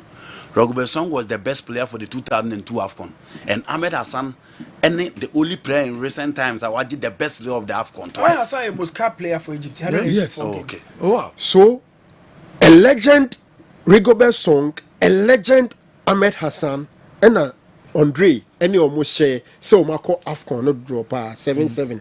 So until so Boba Coupe in this tournament or no na fe the AFCON wa called draw 8. Yeah. Abo. Now interestingly, if he scores because 7 hour AFCON was shared in 6 different editions. A record he shares with a great Kalusha Bwala, a great Samuel Etofils, Asamoah Gyan. These are the 3 guys Omashe in 6 different AFCON tournaments. Kalusha Bwala, Samuel Etofils, Baby Jet, Asamoah Gyan. If Andre should score a goal, it means that Washe goes in 7 different AFCONs. Into one way, AFCON records I can see it will be written in his name. Immortality. Andre Didayu. So for me, I think that he deserves some playing time, especially getting to the latter part of the game. Look, Ghana team coaches Ninya Kukudru. Minim Didi Dramani, George Boateng, and then Papa a friend Chris Hutton. Omo double pivot no mababa is it because o mani mu phone you know bia ma metaki bi mo dia ene eso mo pe wingers o betaki bi abo mo na yenya do be advance ball no dia maye because Salis Baba no ya ba ma na ye flat sa emfa Elisha Baba flat sa emfa and your games are na many adi kaze Majid sometimes obenya one good game in a cameo appearance. But I still think he deserves a start. Let's see how things pan out and then we see how Oheneba beko. You bet me a very good starting 11. Bench may be an issue, but we should be able to cater for Capo Verde. Tiebeshe Kevet. Yes. Jana Beshe Kevet. Yes. 1-0, 2-0, 2-1. We are not scoring so much. Yeah. For me, it looks like a 2-1 victory. Okay. For New. Oheneba, I think so. Richard Ofori, the Newcastle starting. Newcastle Richard Ofori starting. At least get starting mepe. Baby, I wanna more. At least get starting. You know. At the end, but July 2023, and Ofori nya minutes for club. A free hole, Obenya minute na blaster JC. Obenya minute July 2023, and Ofori nya. It was almost 7 months, ne? Obenya minute bia na blaster ne diamond obo friendly match against Las Palmas omo break here. That friendly match that happens to be the last time Osi Academy Orlando for he's been out na hano na nye go ne da no technicalities no na man for blame no ni confidence kra confidence dey do to so kra timi hu za na gide na keeper wo yi eno nye technical ability ne bro ball foul na say na ball miscontrol Ivory Coast pressure be ba so African game no a revolve around speed and physique. If the yama keep a back pass when we a dear chile na a be mistake. Similar pattern be repeat to Ivory Coast. Every ball piano. When him say on about AFCON, yani on Crofobia, or mobile they feel say as a someone this platform DJ Mudin. Every time who say or your unknown product from the country, but about AFCON and about Virginia. Richard Ofori there. I feel the confidence from pa but shit players are abwa at check team Musa Obobo Ofori. He's been there. About qualifiers from 2019 about AFCON Ubi. Mekai Ofori has been part of the squad for a long time, but confidence no I want show wahana no. Now there's also how me year number 2. Say opponent no close your shot build up no. Say on my kwama yen start short na ya na ho kire ye no. Yenya 6 bia 6 otumi eje ball montombo asem ejiaba. yenya obi obegye ball just amate no de ba oba no de abeche okay say maybe Jonathan Mensah in Central African Republic na ball na wasan yo achim ejina mu no ye lusu ball midfield ye lusu ya na ball no intintimi nyi ball ne ma eba sa na enye problem say you good kicker obet me start direct ball no de am na say Jose won start shot but we are winning Champions League winning coach on Jose on hand ho crash was start shot de akọ a direct football manager but ene ye close a shorter ofori kicks or ball bad de ho no how many times and obosi ni pass okay you need the obosi ni pass in chen how many times or hitting to space and na ki betimi akọ why na she I think you be shake Ved na be show yeah you be shake Ved okay you be shake and you be shake Ved o me say me man kan say ye nyade but Kived ne Mozambique mo de you be show Ghana be show Ghana will be second in that particular group na me wade ba ku bi kan sa na akọ your squad we no me ni hope say you betimi akọji intimi pese de she yitrim say the ebo bia no ye de prepare ho for the subsequent tournament Morocco 2025 de betimi aka say boys we nyina no do mo hu ye no mo ko hu bu Ivory Coast into mo me fan ko Morocco but ye nya sa preparation na grounds no the next 2 years ye be say so scratch from the grounds to say ya Echira and a Ghana airball. Bashanen so se transfer news and fan sorry so Justice Blay. They say the situation akobasa Branton no ne agents no omudi nkomo so mu hia extension of 2 years. 2 years. And almost some extended contract no with Kumasi Asante Kodoko Kumasi Asante Kodoko GDSA.